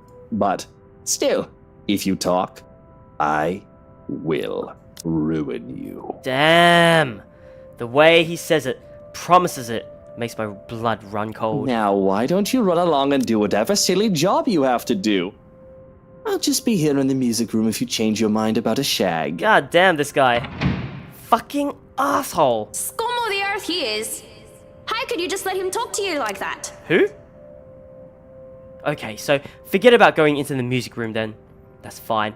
He'll have to go out there sooner or later. In the meantime, I can go around and check the rest of the house. All my worries fade when I step into the ballroom. Why? And, well, the whole place is just grand, isn't it? I can see why the Wrights made sure nobody else would take this place from them. Anyone who has it will certainly be the belle of the ball. It's pretty much one great big status symbol. I don't think I can do much of a thorough inspection in this room, so I note it down for later. Moving on to the kitchens, I check the ventilation and the general fire safety in the kitchen. This bit is important for a place this size. I would, of course, suggest bringing an actual fire safety inspector over for a more detailed inspection. It wouldn't do to see such beautiful architecture go up in flames after all.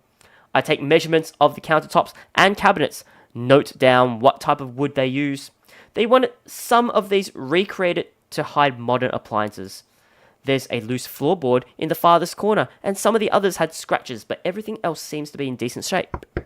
My concentration is broken when someone knocks. You can come in. Door's not locked. I wait, expecting Mrs. Wright or the butler to come in, but nobody entered. Instead, there's that knocking again.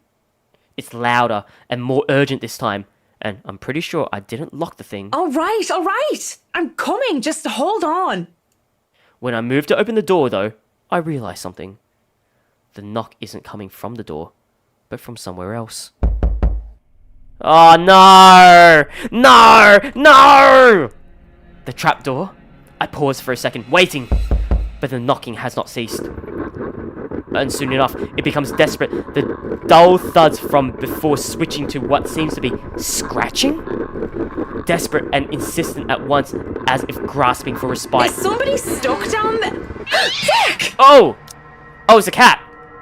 Where did that come from? How did it even get down there? And how did it knock? That put the heart crossway in me, it did. Is that an Irish thing?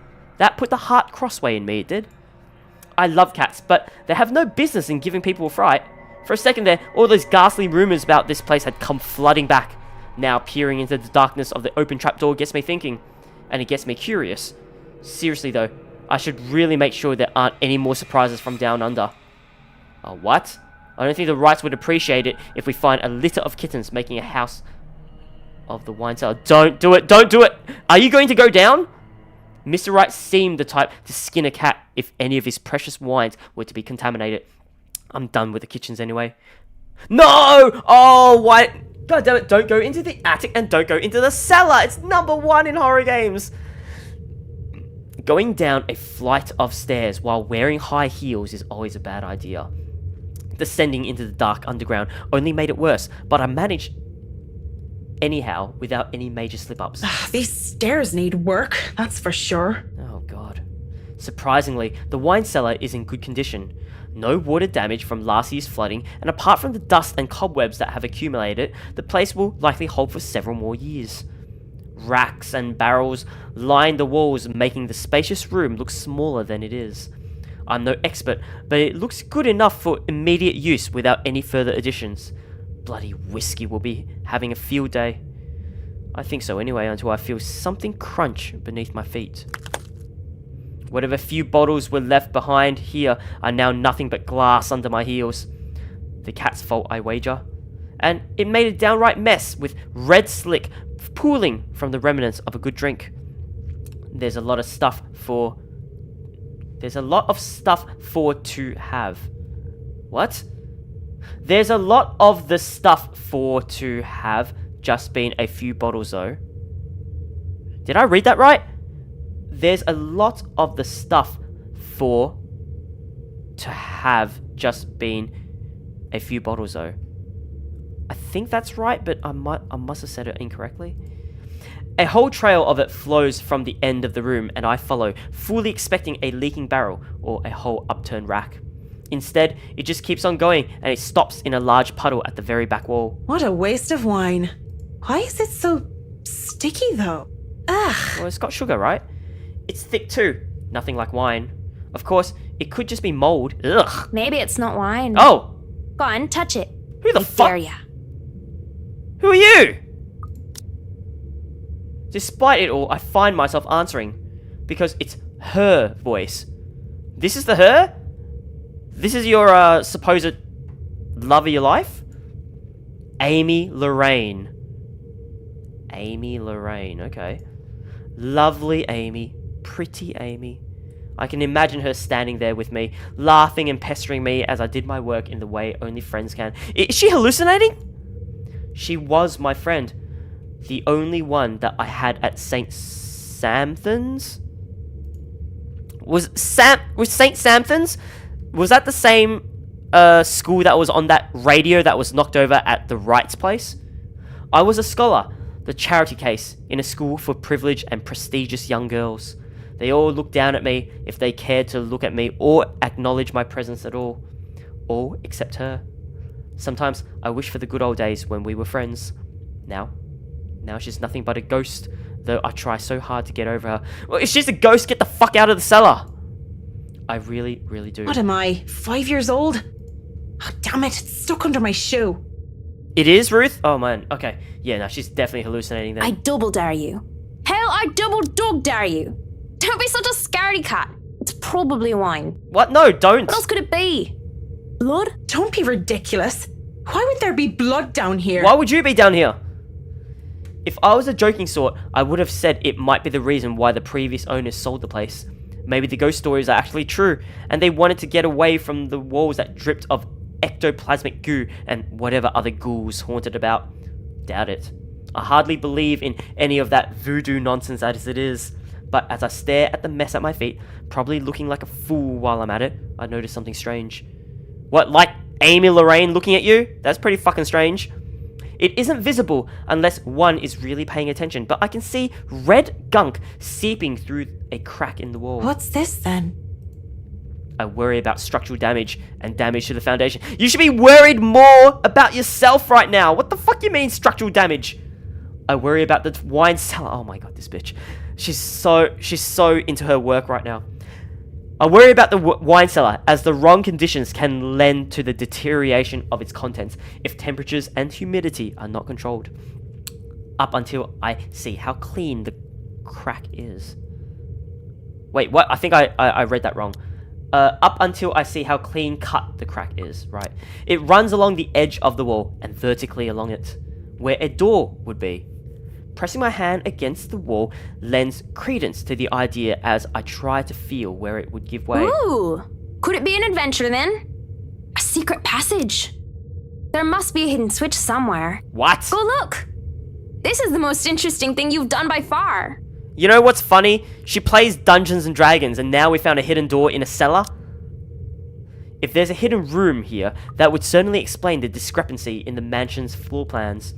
It wouldn't be too far-fetched to think that there would be hidden rooms and passageways all over the house if we're to follow that logic.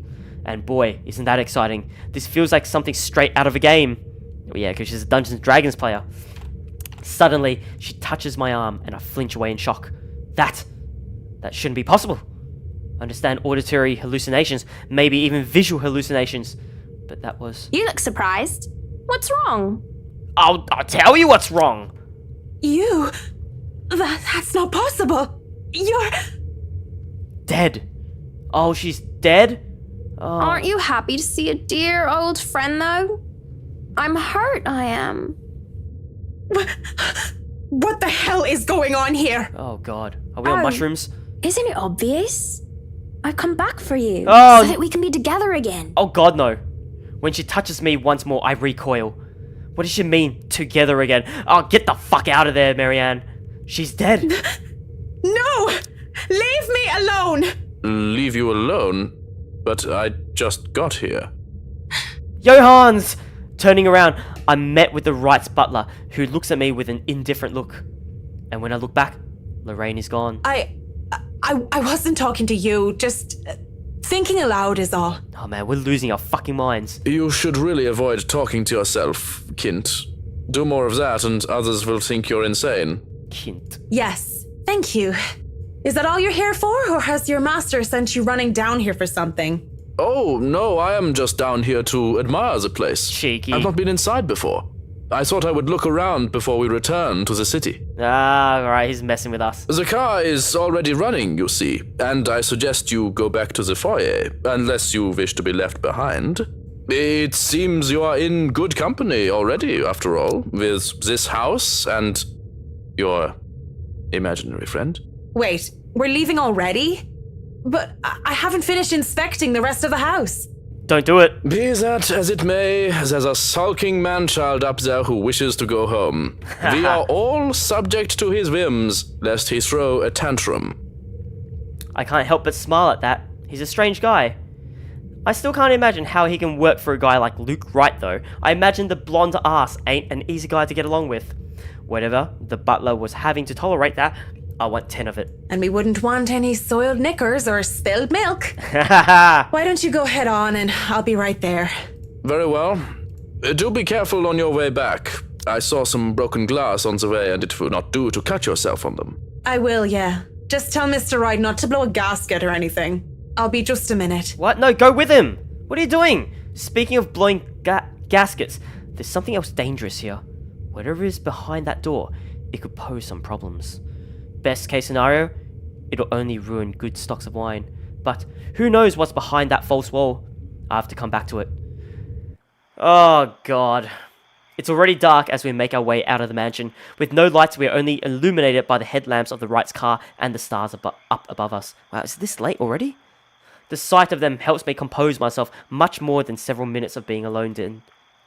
The car's engine is running, yet the two still stand out on the lawn. Mrs. Wright is busy, eyes up to the stars, and Mr. Wright, arms crossed, has his eyes down on the ground.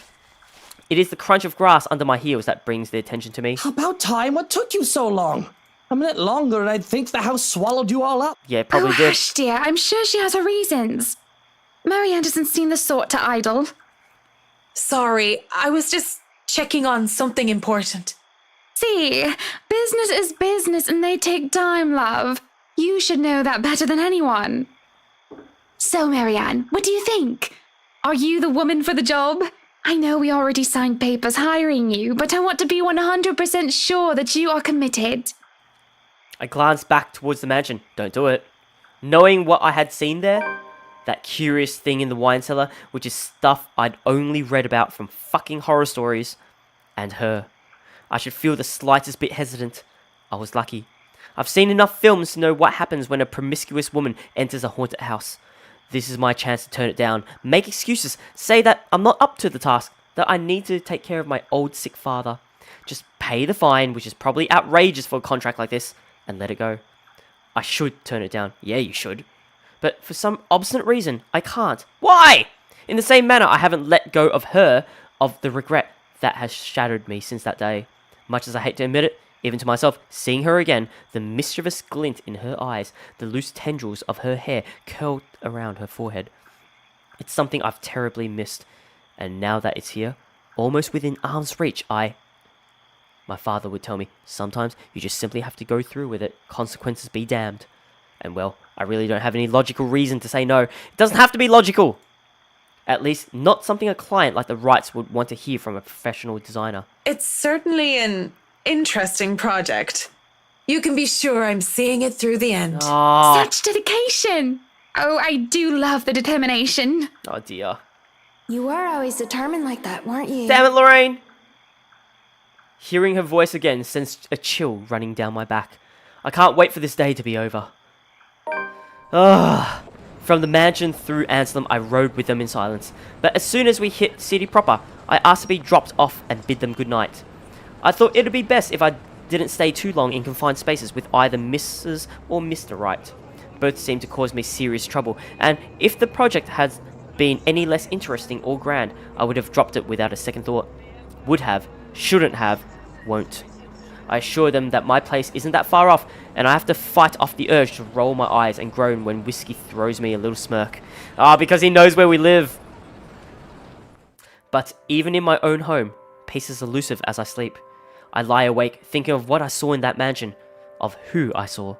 If I so much as hear a single whisper from her, if I so much as see a wisp of her hair, I'm afraid I'll go mad.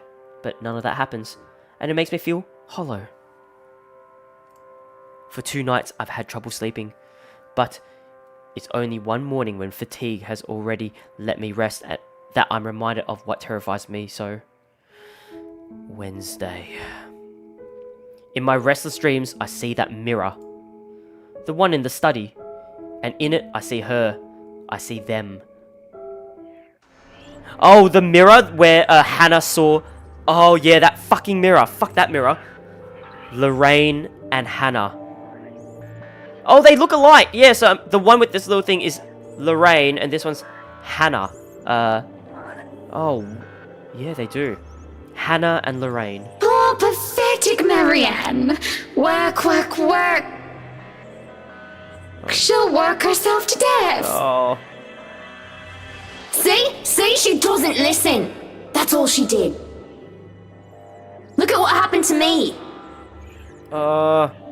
They talk amongst themselves with cruel smiles and venomous tongues, or rather to themselves. 2 heads, 1 body. Oh yeah, I can see that. They only got 2 tits, right? A horrible mockery of these women, as if they were the one and the same. More's the pity. Life goes on and goes out, and she doesn't even see it. Do you think she'll even realize when she's kicked the bucket herself?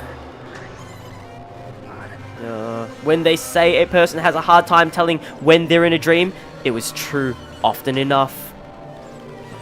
Even with this bizarre sight, even with the obvious implication that this isn't real, I can't help but feel distress. Likely. Is that any way to live at all? She might as well be dead. Oh, no, don't say that. Cruel fate that she's alive and I'm... well... What, dead? You can say it. Though they speak into each other's ear, tones low and hushed, I can still hear them as clear as day. Their whispers pervade the air, heavy and oppressive. They bury and dig into my head like tiny maggots, worming their way into my skull. Oh no, they're looking at me. It is only then that they take notice of my presence. Eyes turn towards me, and I can only feel small under the scrutiny.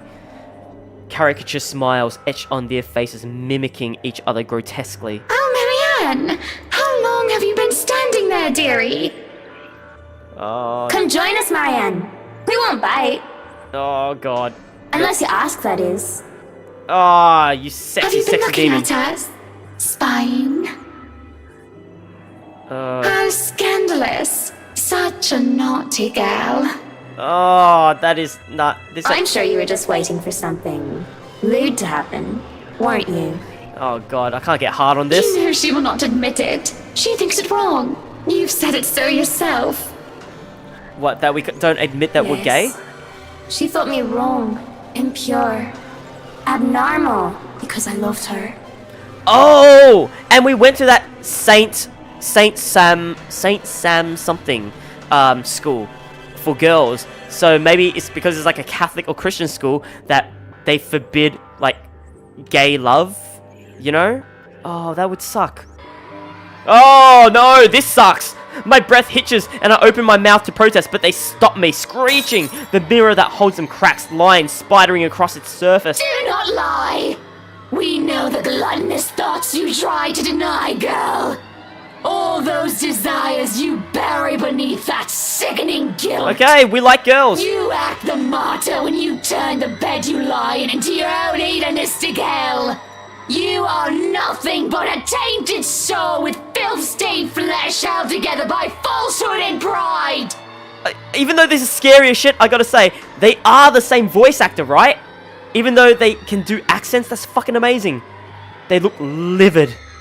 And when it looks like they would lunge, I wake, feeling like the wind had been knocked out of me. Whew, boy. That was fucking impressive. Like, just their voices itself. I think they are the same voice actor. One doing a very British kind of accent and the other one doing a little bit more of like an Irish one. Oh, that is so, so cool. With a groan, I squint and find a certain fluff ball sitting on my chest, looking as pleased as punch. Oh, damn indeed, Ruth. Ah, she's the overlady of the cats, queen of despair and destruction of nice furniture. Though I can't stay mad at her, at Her Majesty, because it feels like she did something good this time. I was having a nightmare, but I can't even remember what it was about. Oh, I fucking remember. Oh. You need the whole story? Yeah, I want to know about Marianne's past now. Oh, that'd be so cool. Trying to recall leaves a terrible pit in my stomach. Maybe it's probably better that I don't remember. Good morning, Baruthiel. Who's the good kitty? Scritches. Are you hungry? Is that why you woke me up? A content purr comes from my sweet dear before she jumps off the bed and trots towards the kitchen. On the other hand, it takes me a bit more before I roll out of bed and start my day. Mornings before work is always a quiet affair. Shower first, then a mug of coffee, and then bowl of oats. Yeah. Sometimes I do stretches, and I always check my work email. The Wrights will be moving in the mansion today, and I don't think the paperwork is officially done yet, but it isn't too far-fetched to think they were allowed to start their move despite that. Lucky her, she can't remember.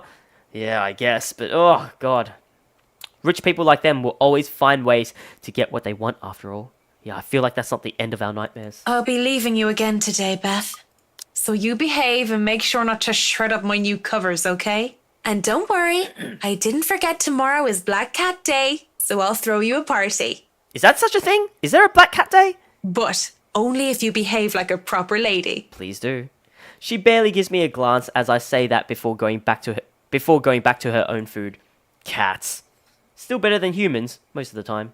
Too bad I have to work with humans. Be a vet then. The place is already busy as soon as I get here. The foreman, one that I've recommended to the Wrights for his work ethic, is early as usual. Already he's instructing men here and there with bigger loads. Yeah, I'm not a big fan of oats. If I was to have any other breakfast, oats would probably be the last on my list. Not that I can't eat them. If I was served oats, I would eat them. Like a bit of honey here would be really nice, and some sugar. But honestly, I'd rather have something else. I have no chance to talk to him as Mrs. Wright appears and greets me with a smile. I don't even eat breakfast, honestly. Mrs. Wright, I hope everything has been to your liking thus far. Good morning, Marianne. It has been delightful, and these men have been very helpful. Oh, good. Look at all this. It's so busy here. I'm getting tired just looking at them go. No complications so far with the movers or the previous owners of the mansion, I hope? If anything, the only one being problematic is Luke, if I'm to be honest. He can be such a diva, but I do like that about him. Do you? She stops looking up at the upper landing where Mr. Wright comes through with two other movers and the mirror from the study. Oh, that fucking mirror? The one where we saw Lorraine and Hannah in our nightmare? Oh, do be careful with that mirror. We wouldn't want anyone getting hurt because of broken glass. Probably throw it out. Why are you even having it carried around? Oh? You did say you didn't want the mirror, and I keep getting distracted by it. Because you see your own reflection, or you egotistical maniac? If I'm going to turn the study into my office, I'd rather not have it there. Where can we put this? Well, you are not putting it in our room. Why don't you go, I don't know, put it in the wine cellar for now? We can figure out if we'll store it in the attic or somewhere else later, yes? Or just get rid of it? You heard her, boys. To the cellar it goes. Mush! Oh, not this mirror again. The movers bring down the mirror one step at a time, no matter how much the man tells them to hurry. An unsettling feeling grows in my stomach as I see our reflection in the bloody thing. That's the mirror from my dream. Mrs. Wright only shakes her head and laughs at her husband's antics as they take the mirror out of here. He's back and at it again soon enough, pointing the men here and there. I'd say he's the man with the plan, but it sort of interferes with the layout and design that we've agreed upon before. I'm about to point it out, but... It's better you let him realize his mistakes on his own, rather than tell him of them. That way you do not get blamed for his actions. It is more fun, too, to tell him... how does they say it? I told you so. Once he slips up. Been working with him long enough to know that, huh? I like how cocky Johans is. It's not like I plan to make too much of a fuss unless what he changes is actually crucial. It happens often enough, when one is made to accompany him nearly all hours of the day. Johans is so cool. I really like Johans. Up, higher. Come on now. Still, he could at least be less pushy about things. Careful now. I know your pictures are framed by cheap plastic, but those are framed by African blackwood and are one-of-a-kind commissioned paintings. Each one is easily worth a lifetime of what you lot make. It is surprising how hands-on he is compared to my usual clientele. Well, the both of them are, actually. It's refreshing to see them participate despite their initial reluctance. Luke, do the dishwashers go into the kitchen or the butler's pantry? Pantry, Buttercup. Careful, that's Emma Mahogany? No, you there, put that down. You do not manhandle a Napoleon Abueva. Oh man, his pronunciation's so good. He really needs to tone down the dramatics a notch. Mrs. Wright and the butler look like they're used to it by now. But the rest of us, well... Sweetie, why don't we go and sort your suits upstairs? Oh, is this the part where Mrs. Wright just kind of flops on the bed? Let your Hans and Marianne and the foreman deal with the rest of the work. I think this is the part where they talk about babies. We have this, Mrs. Wright. Yes, please do go before a blood vessel bursts. Bloodstains are so troublesome to clean. There is an obvious sense of relief as Mr. Wright is dragged out of the room, leaving the movers to do their work in peace. Some grumbling even comes from some of the younger workers. It's a good thing the family butler isn't some blindly loyal tool to his boss, or there will be trouble with Mr. Wright. He is such a bratwurst. Whiny Sausage. baby who never got enough hugs from his mutter. Probably lost in translation, and not that I'm condoning talking about someone else behind their back, but I think you meant to call Mr. Wright a horrible brat. Well, he is that too. There are a lot of things I can call him, but I mean to say that he is a big weenie. Childish name for a childish person. Like a child, he whines when he doesn't get what he wants, and he breaks the toys that he has. That gets a laugh from me, as well as a few of the movers who linger near. He and I carry boxes instructing the movers where they should be, and generally taking over Mr. Wright's work. Oh, I really like your hands. It goes off without a hitch, and the man is helpful, efficient, and capable with physical labour despite his clean-cut appearance. A gentleman to boot, taking boxes from me when he sees me struggling with them. Speaking of boxes... Hey, one of the boxes for the kitchen is missing. Oh, I thought that would go somewhere else. I thought, speaking of boxes, I'd like him to get in my box, but... Has anyone seen it? The one with the pots and the knives. The bratwurst had it brought upstairs, thinking it was for the attic. The knives are in the attic? Oh no, Luke. Why would he... Oh, never mind. I'll go get it. No! Marianne? Why even bring a box of pots and knives to the attic? That man is ridiculous. Oh god, I don't like this. There's probably no point in making sense of what he does if he does them just because he can.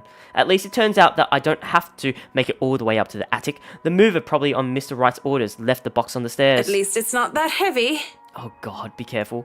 I managed to hoist it up without too much effort, but the time it takes for me to do that is long enough for me to overhear an odd conversation I could never in my life imagine coming from a couple like the Wrights. If you're not careful, I might go a bit loopy and he'll start bringing cats home. Oh, I remember this conversation. And soon enough, one day you'll find yourself going home to a farm just filled with felines that follow you everywhere. Oh, that's not too bad. Oh, don't bluff. The things would shred up your precious furniture. Besides, you don't even like cats. Yeah. True, true. Dogs are infinitely superior, of course. Blasphemy. But what about the wet dog smell? The mess. I'm not cleaning up after a mutt, no matter how... I like how mute it If you is. think about it, a cat would be better. For once, I'll have to agree with Whiskey on this one, though I can live with Mrs. Wright's being a dog person. But as amusing as this conversation might get, I really shouldn't be caught eavesdropping or slacking off on the job. At most, I should be looking at ways of possibly soundproofing certain rooms, perhaps bringing it up if they don't realise the lack of it. I really should move on or keep listening. What should we do, guys? Should we, number 1, move on? Or number 2, keep listening on their conversation? I don't... What? Was this door open? Always? I don't remember this door being open. Maybe it's just me. I don't know. But anyway, guys, what should we do?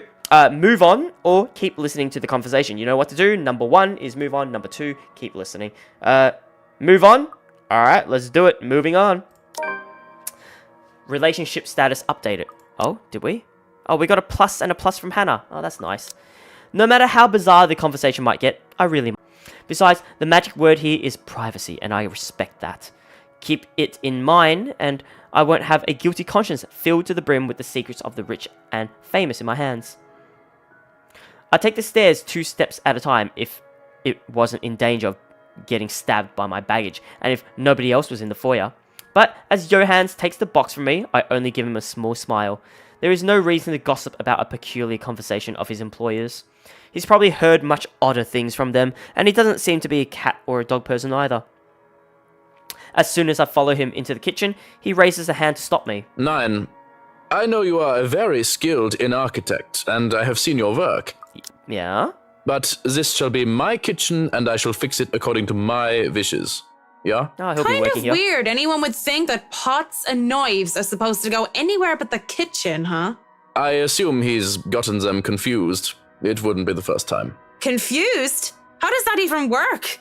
I understand covers, carpets, or even curtains getting mixed up. Hey, I'd even understand pots being mixed up with silver decor. But knives? Oh, he has a collection of ornamental ones from his father. We have heard it before, Takes haven't them we? Yeah. everywhere he goes, wherever he moves. I guess that makes sense. Ornamental knives. Bit. Still odd.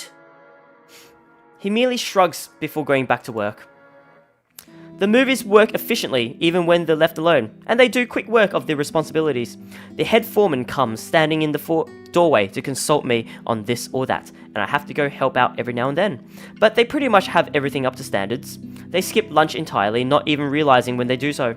Nevertheless, all is well, and the butler gets to heating up the leftover bubble and squeak from breakfast. Ooh, bubble and squeak. And makes a generous batch of fish and chips for them. Bubble and squeak with orange Julius, I believe. Oh boy. Yeah, Bubble and Squeak. Was that? I feel like Bubble and Squeak was a peasant's dish from the UK, wasn't it? Most likely simple in comparison to what he serves to the right, but well done nonetheless. That smells good. Want to wrap up some for me to go? It's an idle observation more than anything. My thoughts as they preoccupy me. She's got a lot. Does she have a thing for Johans? But isn't she a lesbian? I don't know, I feel like she's really friendly to Johans. If there are any left. One can't go wrong with fish and chips. Everyone loves them. Even my husband. And he's American. Oh, he has a husband. Okay, well, that rules out.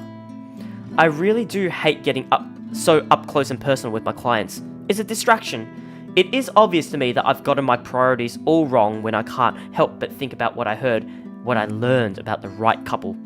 These things have a way of creeping up on a person. Thoughts, ideas, whether they are fact or fiction. They creep up and fester, crawl and writhe in a way that twists. I hear giggling, delighted, and mocking. They creep up and the sensation of fingers ghosting briefly on my arm causes me to freeze and hiss. Don't! Huh? I half expect her to be there. Whoa, no need to scream bloody murder. It's just me. Quiet down before you break glass. Oh, but it's just whiskey. You don't like the fish and chips combo? I'm not that much of a fan of fish and chips either, because I do like sushi and I like my fish raw. I don't really like cooked fish that much. Yeah, so I'm kind of in the same boat as you are. Don't do that again. Ever. I don't like being scared, though I don't believe in the likes of spooks. Being startled is not on top of the list of things Marianne liked.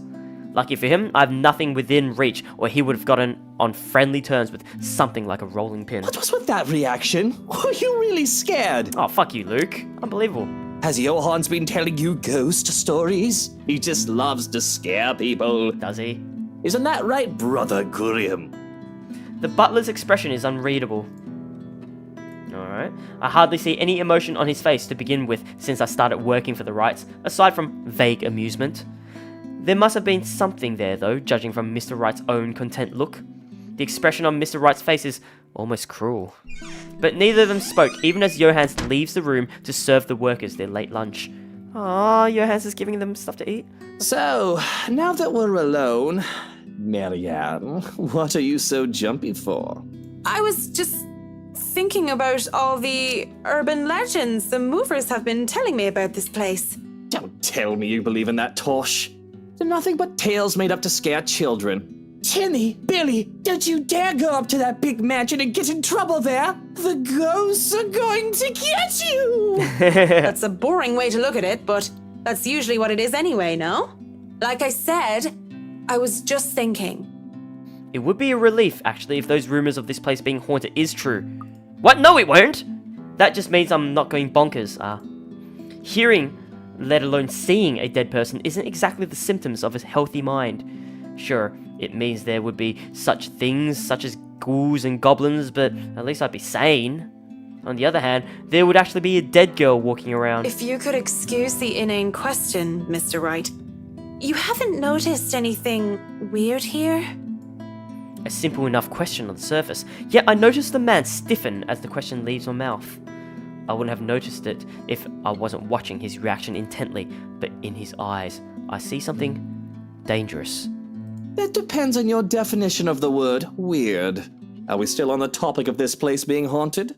Because no, things have not started to fly around and we have yet to require an exorcism. I don't think my head would like to do the whole 180-degree turn thing. Ah, I remember that movie. Well, maybe that, but no strange people? Aside from my usually weird butler and all the weird men traipsing around touching my things? No, not really. Why do you ask? Have you noticed anyone strange while you were here? Because you must report it to Johannes and he'll have security handle it. Like dead people? But these reports better not be about ghosts and things that go bump in the night. I don't want to waste manpower on the boogeyman or senseless witch hunts. I'll keep that in mind, Mr. Wright. But no, it's nothing like that. I guess the mansion is just strange for me. It's a unique project. No strange men or women lurking about then? I mean, a dead teenager would technically qualify as strange, but yeah, the whole I see dead people thing isn't going to go over well. None that I know of. But I'll inform Johannes immediately if something comes up. I'm serious, Mint. You see anything, anyone suspicious, and you report it. Immediately. I like how he calls us Mint. I think that goes without saying. The concern he have on the talk of security is quickly gone. His arrogant, smug smirk returns, if a bit subdued. Why, is he really serious about it? Because, like, he has something to hide? Whatever smarmy remark or innuendo he has at the ready never comes through. Never comes, though, as voices from the dining hall ring out. So, is this a full-time job for you then? Nah, I just freelance mostly. Oh! For magazines, newspapers, and events. That's Zach! So you can't really call it a full-time Oh, it's job. Zach! It's fun and it puts food on the table, but it's not what I really want to do. At least not all the time. That would be the magazine photographer, I presume. As always, Mrs. Wright talks in such a kind and cheery fashion, no matter who she's talking with. It certainly puts people at ease around her. It sounds like it's working on the photographer too. Hearing them, though, seems to put Mr. Wright in a sour mood. Oh man, he looks so sad. At least if his small scowl is anything to go by. Is he jealous? Oh boy. What should we do, guys? Should we, number 1, try to lighten the mood? Or 2, ask if he's alright? Oh god. Either way, we gotta be a good guy here. So, what should we do, guys? Should we try to lighten the mood? Or should we just ask if he's alright? They both sound like really good options, but maybe Luke's too proud of a person and, you know, yeah, I reckon he's just too proud. So, yeah, one of these might set him off, or I don't know, but number 1, try to lighten the mood. Alright, well, we're here right now, so number 1. You're not gonna go out there and join Mrs. Wright? Let's see. Oh, God. You're starting to look strained. If you want your picture taken so badly, I'm sure the photographer would oblige. We're trying to lighten the mood with some jokes. What is it that you want to do then? Films. Documentaries mostly. But cinematography is a lot more difficult than photography. Oh man, we're really sticking it to this poor guy. Oh. We need to get you away from the butler. You're starting to sound like him. No, I'm not joining Hana for an interior design magazine photo. What am I, a piece of furniture? Look, do the lot of you have anything else crucial to do today? Marianne. Oh, not There are Mint. still some little things to do. It isn't the end of the day yet. Yes, but you're paid hourly, aren't you? Per day? Really, I don't care. You and the others can just take off for the day. Oh. Why is he dismissing us early all of a sudden? Is this about the possible security threat? Did my question get him all wary and paranoid that he would just send the workers and I away? I realize that threats are of actual concern to these rich and powerful people, I imagine. Whether anyone wants to or not, they get a few enemies here and there. But I'm sure the foreman and his works can be trusted and are of no threat. Well, at least I trust the people I'm working with. I understand if he doesn't. he doesn't know them from a can of paint. Still, won't it be safer if there are people around who can watch their back? You're the boss. My being paid by the day aside, I won't be held responsible for any significant delay caused by your decisions. I'll try to get around that, of course, but I'll just remind you of the fact. Whatever, take forever with the house. I don't give a bloody damn. Don't you worry, you're still getting your money. Just sod off, go crawl around a pub and find yourself a good lay. Damn! Paranoid or aggravated as he might be, this conversation certainly didn't have to warrant that sort of remark. Wow, yeah, he really is jelly right now. Maybe I will. Yeah, maybe we'll find some good dick. Walking out of the kitchen, I just accept the fact that whatever he says will go while under his roof. Mrs. Wright and the photographer are still far too busy in conversation to notice me, even as I make my way through the dining hall. Besides, I didn't want to ruin their fun. Well, it wasn't really a big thing. People didn't like Blue Fonzie very much. People don't like a film about colours. Oh, we remember this. I suppose they would have liked. Going to the foyer has me stumble upon the family butler once more, who raises a brow at my presence. And where are you off to in a hurry, Miss McCulloch? The foreman is looking for you. The Bratwurst wants us off the clock. He's dismissing us early because of... Oh, I don't know. He just wants us out of here. I'll go and call a cab for you then. It would be for the best that you leave when he asks you to. I don't doubt it. My ride back to the city doesn't take too long to get here. Granted, there were some difficulties at first because the driver didn't know where the Ermengarde mansion is. He tried to have us hand over GPS coordinates from our smartphones or some other techno babble I didn't care about, and the butler didn't understand. Oh, because we don't have a smartphone, did we? But as soon as we told him it's the haunted mansion over the Anselm village, he knew just the place, and finally headed over, albeit with some hesitation. Oh well, the taxi driver's the only smart one then. All the way back to the city, the driver keeps complaining about that place giving him the willies. It gives me willies too. I would have loved to snap at him. But as soon as the thought occurs to me, another blossoms in the forefront of my mind. One that has somehow bothered me greatly, more than my exasperation over whiskey and this project, or wanting all of it to stop. There has been no Lorraine whispering over my ears today. Worse, I find myself searching for it. Searching for her. Don't do it! Damn nu Udithi! What, is that how you say it? Damn nu Udithi? Loose ends. Fucking bloody loose ends everywhere. I probably butchered that. I thought I've already moved past this years ago, and it does nothing to help curb my frustration. If anything, it only ensures that I want a stiff drink. And where else to go? Where else do I go to drink? Tuesdays are for karaoke and Wednesdays, improv. Usually, it's these four guys who did hilarious games. That one with Irish drinking songs are always a crowd favorite. Oh, she's talking about, whose line is it anyway? Oh, it's such a good show about improv. Oh my god, I think they're referencing that right now. I think it was called Three-Headed Broadway Star. So good. And there are four people sat across. Usually, it's Wayne Brady, Ryan something, and Colin Mockery, I believe. And Drew Carey hosts it, and there's always one extra guest each time. Though I love a good laugh, stand-up comedy isn't my thing, and without Cam or Haruna or any other distractions, I end up drinking a lot more this time. And when there's several bottles of beer in me, I get really, really embarrassing. Hey! G! Psst! G, come over here. I need you for something. Oh? It's a good thing that the bartender is a nice fellow. I'd probably have been kicked out of other places by now, or worse. If push comes to shove, all he would do is give me an easy smile and a shake of his head, even when he's attending to other customers. Just like now. Give me a moment, will ya? I gotta go check on her. Oh, isn't that Officer Lee's voice? Oh, that sounds like Officer Lee. He's some Asian guy. And I'm pretty sure I've seen him here before a couple of times, although he never talks to anyone else except G. Who, Ash? The girls used to be all over him too, but he always turned them away. I'll be here. You go do that before she falls over. His name's good Asian Joe. All right. What is it? Wait a second. That is Officer Lee, just with a mustache. It is. Maybe they just used his model, and his voice, but goddamn. All right. Do you need someone to help you get home?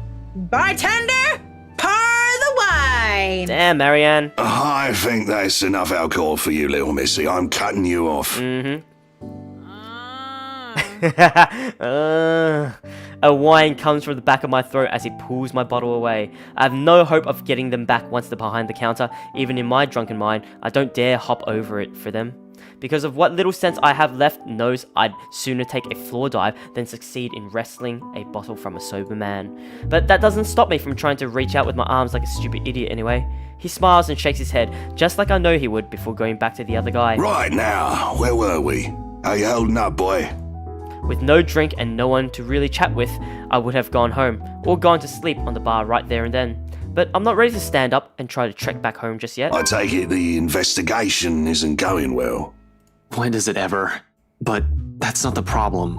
No, it's... Is this about that hit and run from yesterday's morning news? Oh. I saw it. Oh, Isabella, right. Oh god, Isabella got hit by a car. We could have... I feel like there are different paths to that. I just didn't know if it was the same girl you're always groaning on about. But this just proves it, doesn't it? You don't have a drink. She might never wake up, G. Oh, poor Isabella. And we can't find the son of a bitch that thought it was alright just to leave her there in the road. Oh god, because that was Isabella. We know Isabella too. Can't you just Small run world. plates nowadays? I mean, I just got a ticket for a busted taillight the other day, and they were on that quicker than you can say Bob's your uncle. The footage is a mess for some reason, and the tech guys are trying to clean it up. Which just skeeves me off, you know. Those things are HD traffic and security cams. They haven't failed before. It's probably the ghost. And you're thinking there's something foul afoot, is that it? It's the ghost. Their talk would have interested me, would have kept my attention if I gave a damn. But in my current state, I can barely give two fucks about the things going on around me. All these words are just buzzing, barely surfacing from the sea of sounds that is the pub. And it would have stayed that way, perhaps even drowned, if I didn't hear his name. Luke Wright. You know the guy. They are all connected. It's such a good game. I love this so much. Oh god, yeah, so he's investigating Luke Wright. Okay. And don't pretend Full like circle. you don't, G. It takes a special kind of ignorant not to know who he is. That smug blonde who likes throwing round his money. He was just here a few days ago, as a matter of fact. Yeah, he fucked us. Great tipper. If you think him just dumping a wad of cash on the counter after having too much whiskey counts as tipping, why are you asking? He dirty? Dirty? You have no idea, G. He's probably the worst sort you can imagine. Luke fucking Wright. Fucking whiskey. Even without him around, I'm still hearing about the guy. What the absolute fuck? Despite this, I find myself getting up and sauntering over to join them before I pipe up. Is this smart talk about Luke fucking Wright I'm hearing, eh? Private conversation here, lady. There's only amusement on G's face. The Asian guy, he starts to look ticked off as hell. Don't worry, Holmes. She's clean. And she might be able to help you with your, predicament. Oh, yeah, we can. Of course. A drunk's just stumbled through here with what I need. Yeah, we do. Get real, G. No offense, lady, but you're smashed. Holmes. I know, His name's right? Holmes. Nothing beats being drunk after a hard day's work. Especially when you're working for Mr. Luke Wright. So, she works for the guy? Yeah, fucking listen to us for once, Ash, you damn asshole. Oh, even though your name's not Ash, it's Holmes right now because we don't know your name. Doesn't that make her, I don't know, suspect? See, have a little faith in me, why don't ya? I don't have much, and you might as well have something to go off. You're the one who was so desperate to come running to me for business. Yoo-hoo! Still right here, fellas. 5'11". Can't miss me. 5'11"? Unlike Shorty over here. Wow, she is tall. Damn, 5'11". What's with that mad look? You want to dance, boy? You don't look like you can bust a groove. Maybe a leg, but with that fancy coat of yours. It is fancy. To add insult to injury, I moved directly behind him and used the top of his head as an armrest. Oh no, poor Ash.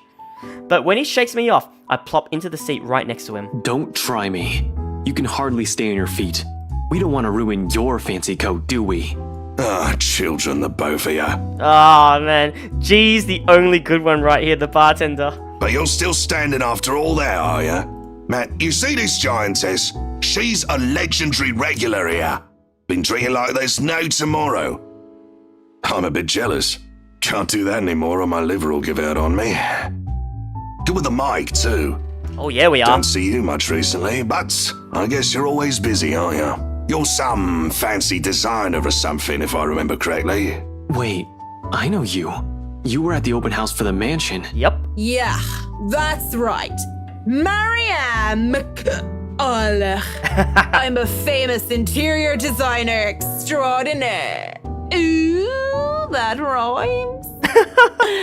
Anyway, you guys were talking about that weenie Luke Wright, right? Or something. Can't really talk about it. I don't even know if I can trust you, even if G said you're clean. But anything would be of help. Well, I don't gossip about my clients, if that's all there is to this. You wanted to gossip about him a few minutes ago, Marianne. And that was the beer talking, not Marianne. You won't mind if we ask the beer a few questions then? Yeah, go for it. Maybe. Depends on who's asking and what they're asking. And if you're giving us How another dare cup... that sleazy wanker treat me like I'm a piece of furniture? And by wanker, you mean Luke Wright. Yes, Luke Wright. I just said that. He's Kultona Kranthe. What? Completely different from his pretty wife. And Annie? Hannah? It is Hannah. Hannah! No, it's Hannah. Oh my god, you're right, Ruth. Poor Marianne. She's plastered. Oh. I wouldn't be surprised if he's doing something dirty behind her back. Oh, yeah, he is. Even bought him a mansion. And we're the dirty one. Bastard. So it was the wife who bought the place. Are you going to repeat everything I say? Yeah, but with Luke's money. Yes, it was the pretty one. The one with the long hair. She bought the place. Sort of. With how drunk you are, I don't even know if you're aware or sure of what you're saying. Excuse you? I am at least 350,000% sure that I know what I am saying. What? I am a professional. I'm totally sure of what I'm saying. Do you think just because I'm drunk I don't remember facts? I remember everything. I remember every little thing as if it only happened yesterday. I bet you don't remember Young McGurn's full name. Young McGurn? Of course you don't. Here we go. What? John William, pure mad, mental inte, your body, Simpson Clay, Gimel Chip, the Bam, Rib Racker, no real young rebel, your best saint, John McGurn. What? See? I have a photographic memory. Or read memory. Oh, gosh. I don't remember which is which. Back to the wanker. Nothing off about him or anything? Nothing shady that sets the alarm bells in your head?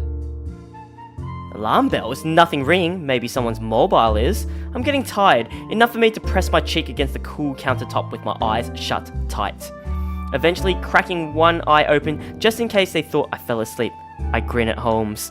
Oh man, we're so cheeky when we're drunk. Aside from being a sleazy piece of shit, he did get all in a tizzy whenever something about security came up. Makes sense. I don't blame the guy. Place that big, you'll need a couple dozen people stationed around if you want to make sure nobody you don't want gets in. And the guy seems like the type that doesn't like too many people. Me too, Ruth. Oh, but he does like the ladies. I don't think his mummy hugged him enough or anything. These are serious questions, Marianne. Lives might just be at stake here. Oh, that serious? What do you expect? She's smashed. That we are. Why am I even doing this? This is getting me nowhere, G. She's not a reliable source. The chief, let alone the courts, aren't going to take the word of a drunk. This'll be dismissed, and I might be in trouble if they try to argue that I coerced a testimony out of her. This is a fucking train wreck. You're a fucking train wreck now, if you ask me. Maybe it's about time you apply the brakes and stop for a bit. Yeah, go home, Ash. The wave of despair that comes over the both of them is palpable. Oh, because he's worried about Isabella, that's why. If feelings had a taste, it'd be bitterer than the beer I'm full of. And if gets me thinking, though thinking doesn't get me far with too much shite in my system. You know that's not an option. Thanks for being patient, McCullough. Aw. Good luck with your work on that mansion. Speaking of that mansion, there's something going on in that place. Something... Evil? As ocht day! No wonder Mr. Right likes it so much. It's as fishy as he is. Rotten bloke. Maybe that Santos girl is really onto something, eh? Suspicious shite, I'm telling you. Isabella Santos. Explains why she's so reluctant. What do you mean that Santos girl is onto something? Before I get another word out, there's hands on my shoulders and everything starts to spin. I quickly slap his hands away the best I can and send him the foulest look I can muster. Take your hands off me, pipsqueak. I'm not a lady who's shaken or stirred unless you want me up-chucking on your pretty hair. But it's just like I said. Are you sure you aren't brain damaged or deaf? Santos girl from BRC showed us this creepy letter. You know, just like those spam stuff you get in your emails. And we thought it was some joke or that the girl was just a bit too green to handle a big sale like that. You should have seen the look on their faces when they saw it.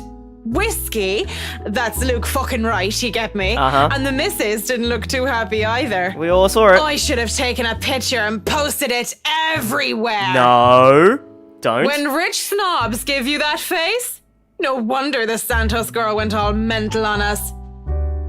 Working with them does that, you know? I think I'm about to. Yeah, you did lose it, and you're drunk now. I'm not mental yet, am I? You're just haunted. Anyway, just like I said, in that man... Shin? Hey, you okay? Holmes? You're looking a bit shaky yourself there. And he really is pale. Paler than before at least. I can see the gears turning in his head on overtime. What, you finally believe in ghosts now, Ash? Suddenly, he shoves a card in my hand. Luxbourne Police Department, Ashton Frey, Detective Inspector CID. Is this a real number? Ashton Frey at luxbourne.police.uk. On it, his name, Ashton Frey, and his number. But he has second thoughts as he grabs it from me and slips it into my pocket. Yeah, because we'll fucking lose it, wouldn't we? Because we're drunk as shit. You're cute, pretty boy. But I prefer blondies. Like Luke? Well, you're not exactly my type either, lady. But listen to me. If something comes up, don't do anything rash. If you think you're in danger or if you see anything suspicious, call me and the authorities as soon as possible. You understand me? That's 99... I know what the damn emergency number is. Right, 999. Good. It finishes off anyway. Anyway, I have to run. See you, G. The guy is quick on his feet, already up and at him as soon as the number leaves his lips. Watching him as he maneuvers through the crowd of other pubgoers is enough to tire me out. Fast as he can, he's at the door and throws us a smile, and that's all we get before he's gone, just like that. Boy, what about your drink, boy? I'll go put it on your tab. Well, that, G? Pretty much.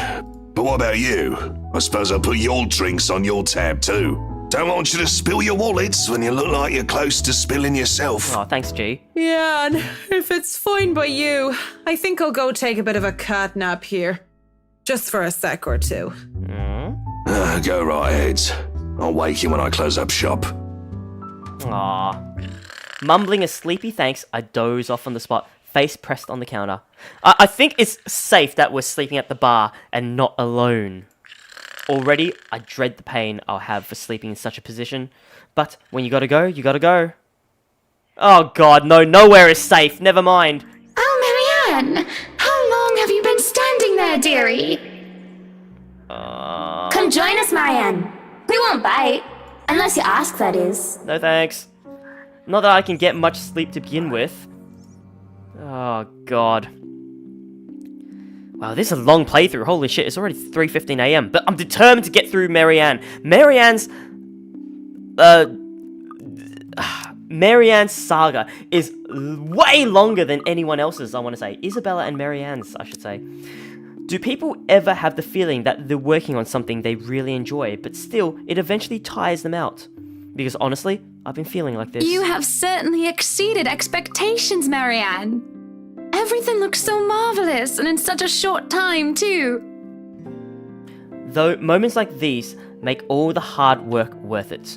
Definitely. Well, I can't take all the credit. People have certainly been enthusiastic about the idea of working on the Wright mansion. There won't be any more problems unless Mr. Wright has any more objections about the second bedroom. Oh, no. we proceed with that room as planned. Okay, goody. I already agreed to him having his greenhouse and his vineyard and his stables. Damn. He may as well let me have this one thing. We're only about halfway done, but the honest satisfaction on a client's face is enough for me to push through. Let's face it, in between my exasperation at Mr. Wright's antics and her, I've been burning the candles at both ends. I can't even close my eyes without seeing a dead girl's face. Dead girl. Dead. She's dead. I have to keep reminding myself that, burying my feelings as deep as they've buried her body, 6 feet under. I shouldn't waste so much time on someone who's supposed to be gone. I've wasted so many years thinking about her already. There should be no need to bother myself with the dead when I should be bothering myself with the living. Too bad the living are usually as complicated, if not more, than ghosts of the past. But don't you have a party? Yes. But Luke's just being a sweetie, you see. What? That friend he's visiting. Ah. He's having marital problems and he's just trying to cheer him up. Oh, this is when she threatens her. Hang on. It's even more complicated when the living in question is a pair of rich and famous socialites way past the honeymoon phase. I think this is the part where we give her advice on whether to leave Luke or stay with him, right? And I've been somehow roped into being a relationship counselor. They've been married for a long time and they've hit a... how do they say it? A rough patch. His wife has a drinking problem and can be very neglectful. The poor thing really does his best to be a good husband. But it's never enough for her. Sometimes I think it's the years. Maybe it's been so long that they've lost that romantic spark. What do you think? If I'm going to be completely honest, I need to ask. This is about you and Mr. Wright, isn't it? That is what we said, isn't it? Suppose it is. What would you tell me? Then, I tell you it's none of my business. I tell you that I don't want to meddle. But if the troubled husband with the neglectful wife asked me for my honest opinion, I'd say that he shouldn't base his happiness and his self-worth on someone else. Maybe he should try being independent for a while. See what it's like when he isn't trying to please someone else and doing things for himself. Everyone's supposed to be their own man or woman, right? A bit of breathing room never hurt anyone. We shouldn't let our fear control our lives. Why she thinks a single woman like me would be the best source of relationship advice is beyond me. Still, I talk and answer to the best of my abilities. Without realizing it, I'm already pouring out a part of me that I had thought were long gone. I like to believe my words will be of some help to Mrs. Wright. If I'm honest though, they are of some help to me, like some weight has been taken off my shoulders. Lorraine. I really should handle what's left of the work. You won't be attending the party? Oh, you really must, Marianne. The weight of what happened to her hasn't left me yet, did it? Maybe. I'll try to stay in chat. Maybe grab a few bites and a drink, but I can't be around for the entirety of the event. My apologies. Busy, busy, busy. Busy, busy, busy. You must stay a while. I'd love for you to meet some of my friends, and they're ever so excited to meet you. You need to say hello to the Lees, at least. If it wasn't for them, I'd never even heard of you. Maybe it's about time I change that. We'll see. So, if I can be excused? Certainly. You'll have to excuse me as well. I must attend to the party before any early birds arrive. Because, believe me, they will throw a fuss if things aren't ready, even when they're not supposed to be here until an hour later. Though I shouldn't dwell on the dead, I shouldn't just callously forget about them too. Saying that I have work left to do is an easy enough excuse to make. I know how other people see me. They see someone so obsessed with the craft that she would so easily miss things like a party for it. Yup, that's how I view her, definitely. Outside the parlour, people hurry about here and there in preparation for the Wright's grand housewarming party. None spare me a glance as I slip past them, each working on the appointed roles and not daring to slack off while they work for what is probably the most powerful couple in Luxbourne. I make it to the kitchen with ease, the wine cellar being my final destination. Why? But when is a great task ever simple? Probably never. And this is a great task, isn't it? My greatest one yet that is worthy of being called a quest. I'm not acting as Marianne McCulloch, the professional interior designer, when I chose to lie about being too busy for a party. I'm Marianne McCulloch, a lawful neutral cleric with 9 points in wisdom and 8 in charisma. Oh god, don't go adventuring. Just thinking of it like that makes it a bit cheesy. Yeah, it does. But it helps with the fear. It helps overcome the insane thought that I'm actively seeking out something that has been plaguing me for years. I might face my worst nightmare, or I might see nothing and find myself self-imagined grand quest fall flat. And who would have thought that the gatekeeper to my final quest would be someone I thought would be a valuable ally? Schnell! Hurry up, you snails!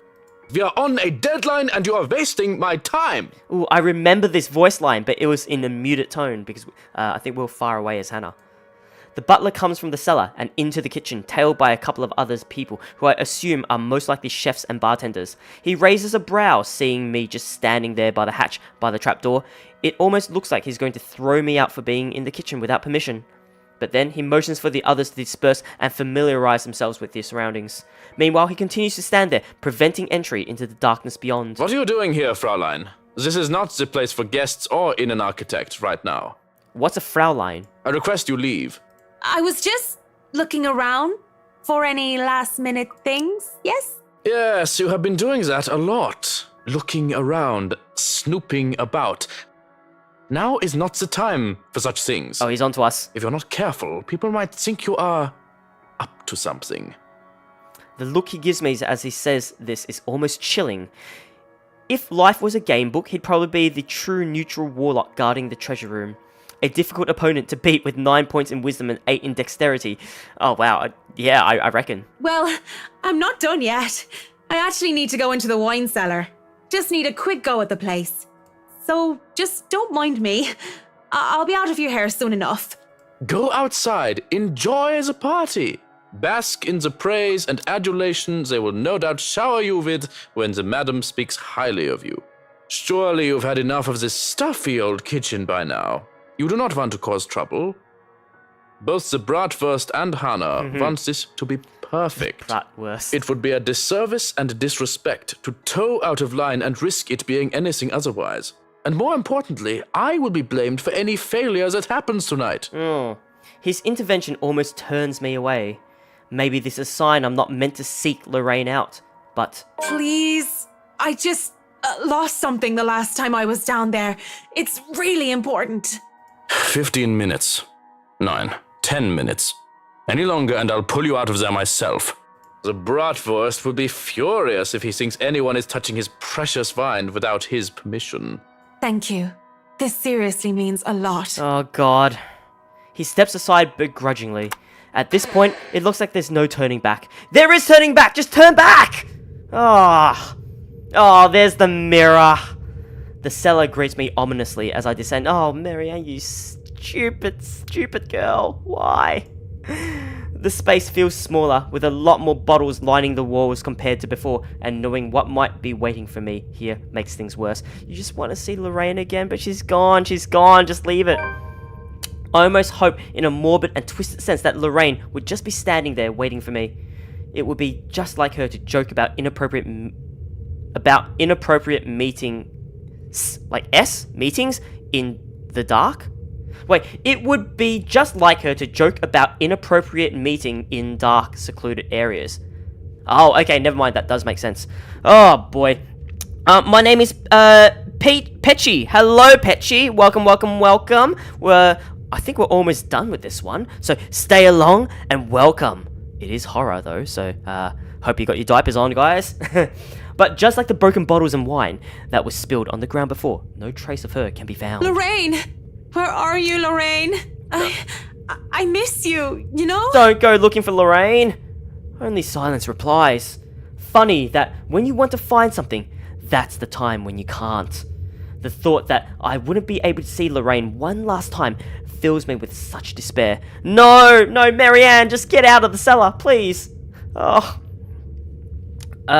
Have any follow age bot or some? Yeah, I do have follow age, and stuff like that. If you just type in exclamation follow age, you can do that. I saw you in my follow channels. Oh, well, thank you and welcome. Sure, it was crazy to come here willingly in the first place, but all I'm really looking for is closure. And if I can't see her, the least I can do is offer her a prayer. On the verge of tears, I kneel in the middle of a dark, damp wine cellar and put my hands together in prayer. May God grant her eternal rest and... Oh, God. Oh, nice, 2 years. Oh, gosh. Well, I guess welcome back then. That is when her laughter fills the air. Oh, God, no. Is it her? It rings along the walls until it echoes in my head. And, like a siren song, it draws me in before it comes to a stop upon reaching a dead end. Ooh, could it be an adventure then? A secret passage. There must be a hidden switch somewhere. Oh, God, no. Please don't let it be. Lorraine? Go look! This is the most interesting thing you've done by far. Don't listen to her. Don't listen. A secret entrance, although the idea in and of itself is inane, only makes this entire endeavor even more perilous. But I need to find a way to open it.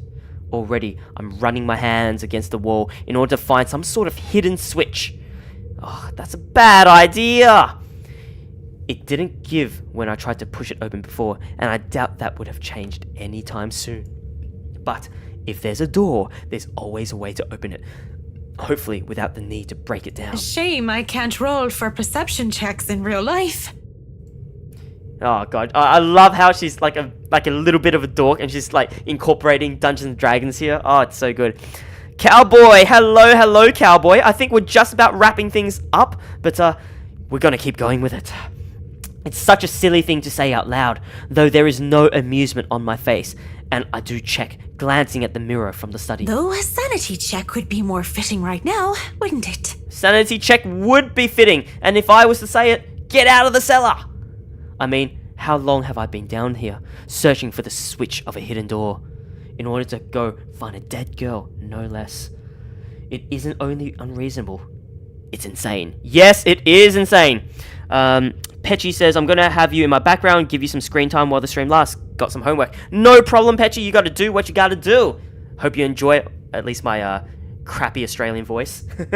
At this point, they'll find me clawing at the walls, using my nails to try and see if there are any grooves or catches I might have missed. I'm surprised I haven't gone past the 10 minutes that was given to me, and that I'm not being hauled out of here.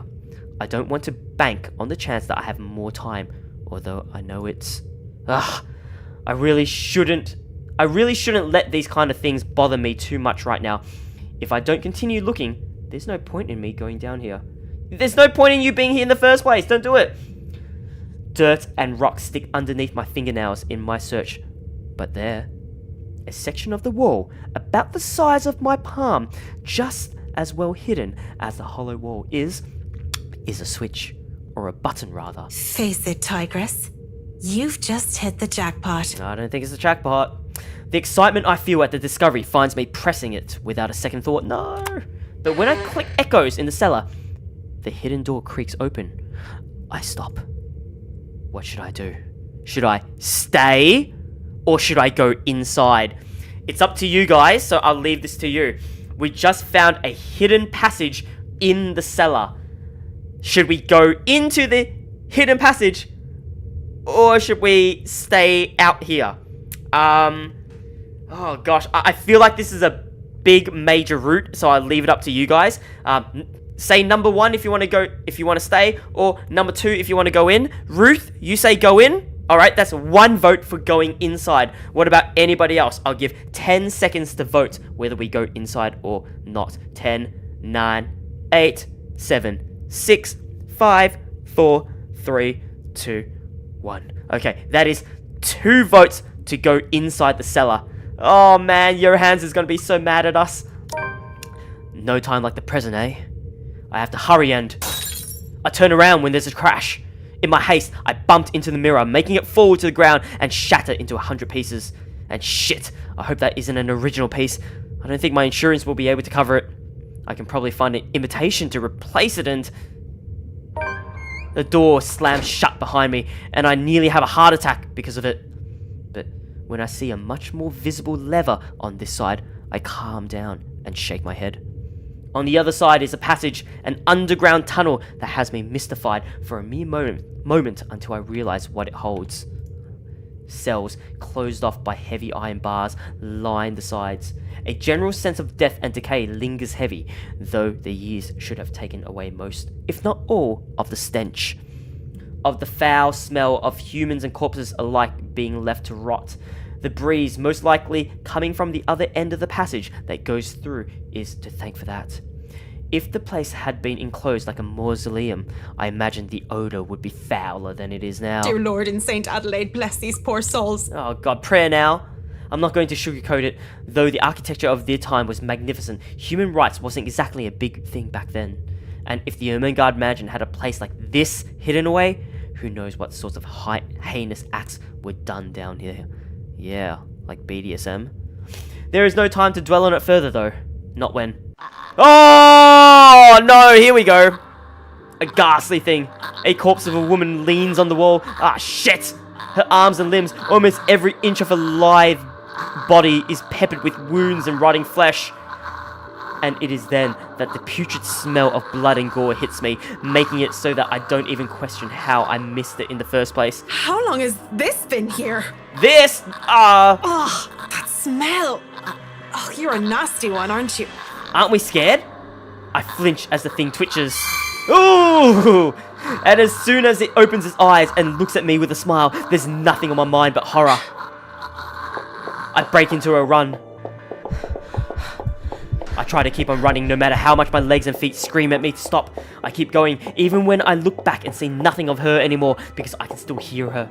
The scampering of her feet, the words she tries to form with a bloodied mouth, and the painful sounds of bones grinding against each other as she moves closer and closer to me. Oh God, she's trying to say help me, isn't she? How long are these damn tunnels? Wow, she's really composed. There's a split second where I know that thing is right behind me, a strange sensation creeping over my limbs when her presence looms over me. And then suddenly, I can't even do anything before I'm yanked by the hair and pulled back. Still, I struggle up until I'm thrown to the side like some ragdoll. Wow, she's really fast for broken bones. I hit the ground on my side, and the musty smell of old hay that reaches me is my only indication that I'm still alive. Please don't hurt me! My body hurts, and I keep my eyes shut tight, afraid of what might happen next. What's wrong, Marianne? Are you really afraid of little old me? Damn it, Lorraine! There's a flash of hope. She can help me. Save me from that thing. But as I see her smile, the same one that thing has, I think S has, I know then that this isn't Lorraine. I'm a fool to think so in the first place. It never could have been her to begin with. The real Lorraine is dead. Yeah, no shit! She looms over me, backs me further into the cell that I was thrown in. What are you? Oh God! Lorraine turns and shifts into that thing from before, and with the same gruesome grin, it takes a step forward towards the cell, towards me. I barely scramble to my knees when the door to the cell slams shut, and it just stands there, staring. Shouts for help ring out in the tunnels, but none of them are coming from me. I'm more paralyzed and shocked by what is happening. My throat tightens at being fooled by the image of Lorraine, at the thought of being trapped down here. So then, where? Help me! Help me! Oh, help me! Are you getting all this on camera, Carl? Who? Yeah, but are you guys sure this is a good idea? We're breaking and entering here. Don't worry, the owners of this place haven't been here in a long time. Look at this thing, though! It has writing in blood like some cheesy 80s horror prop. Wait, I have an idea. Look at this thing. What? The help me letter? They read the letter? Oh man, that's genius! What kind of butthead would even take this thing seriously? Maybe we can stick this in Rowan's backpack. That's Juarez kid would panic. Guys. Oh! Guys! Oh, it's captured on film? Spit it out! Behind you! There, in the corner of the cell, a digital camera comes flickering to life, and a video has played back on the screen. Oh, they're all dead. It was hard to even consider paying any attention to it when my life is on the line. But when the ghost doesn't move and the teenagers' mocking shouts of help me filled the cell, I just had to watch. And what I had seen, students judging by the St. Goretti uniforms. Goretti? Is that the same school that Kylie went to? They were holding. That letter! And that thing, the woman, she... Oh, is she... What the hell is this? Oh. Rebecca. Oh, man. Oh, boy. Let me save. Save. Yes, save. Okay, I don't know. Okay, for now, it looks like Marianne is still safe and alive. I think Marianne is still alive. I don't know, maybe... What would have happened if we stayed? I feel like stay would also be alive, no? Because why would you go in the first place? But I don't know. Alright, well, tomorrow, guys. Tomorrow. Same time, 12:30 a.m. I will be doing Rebecca's route because we'll be doing Rebecca now. You have so many questions. I got so many questions.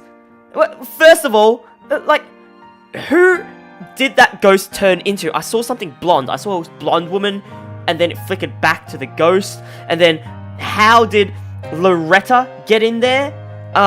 Oh my goodness. Yeah, just so many questions. You can't wait till the end. Well, today, I should say, is, well, for me, Friday. So we'd be doing this on Friday evening, or I should say my Saturday evening, because 12:30. So we'll be doing Rebecca, and then Sunday, Monday will be Ashton and Luke. Oh man, we'll be doing so many streams, guys. So many goddamn streams, but I hope you guys will be ready for it because, oh man, it is so good. My butt is puckered for the end, and I absolutely am in love with it, and I hope you guys love it too. But guys, that is the end of my stream. We will be doing Rebecca, well, for you guys tomorrow. So same time, guys, 12:30 a.m. Eastern Australian time. I hope you guys will tune in for that. But until then, guys, have a great night. My name's P5, and goodbye.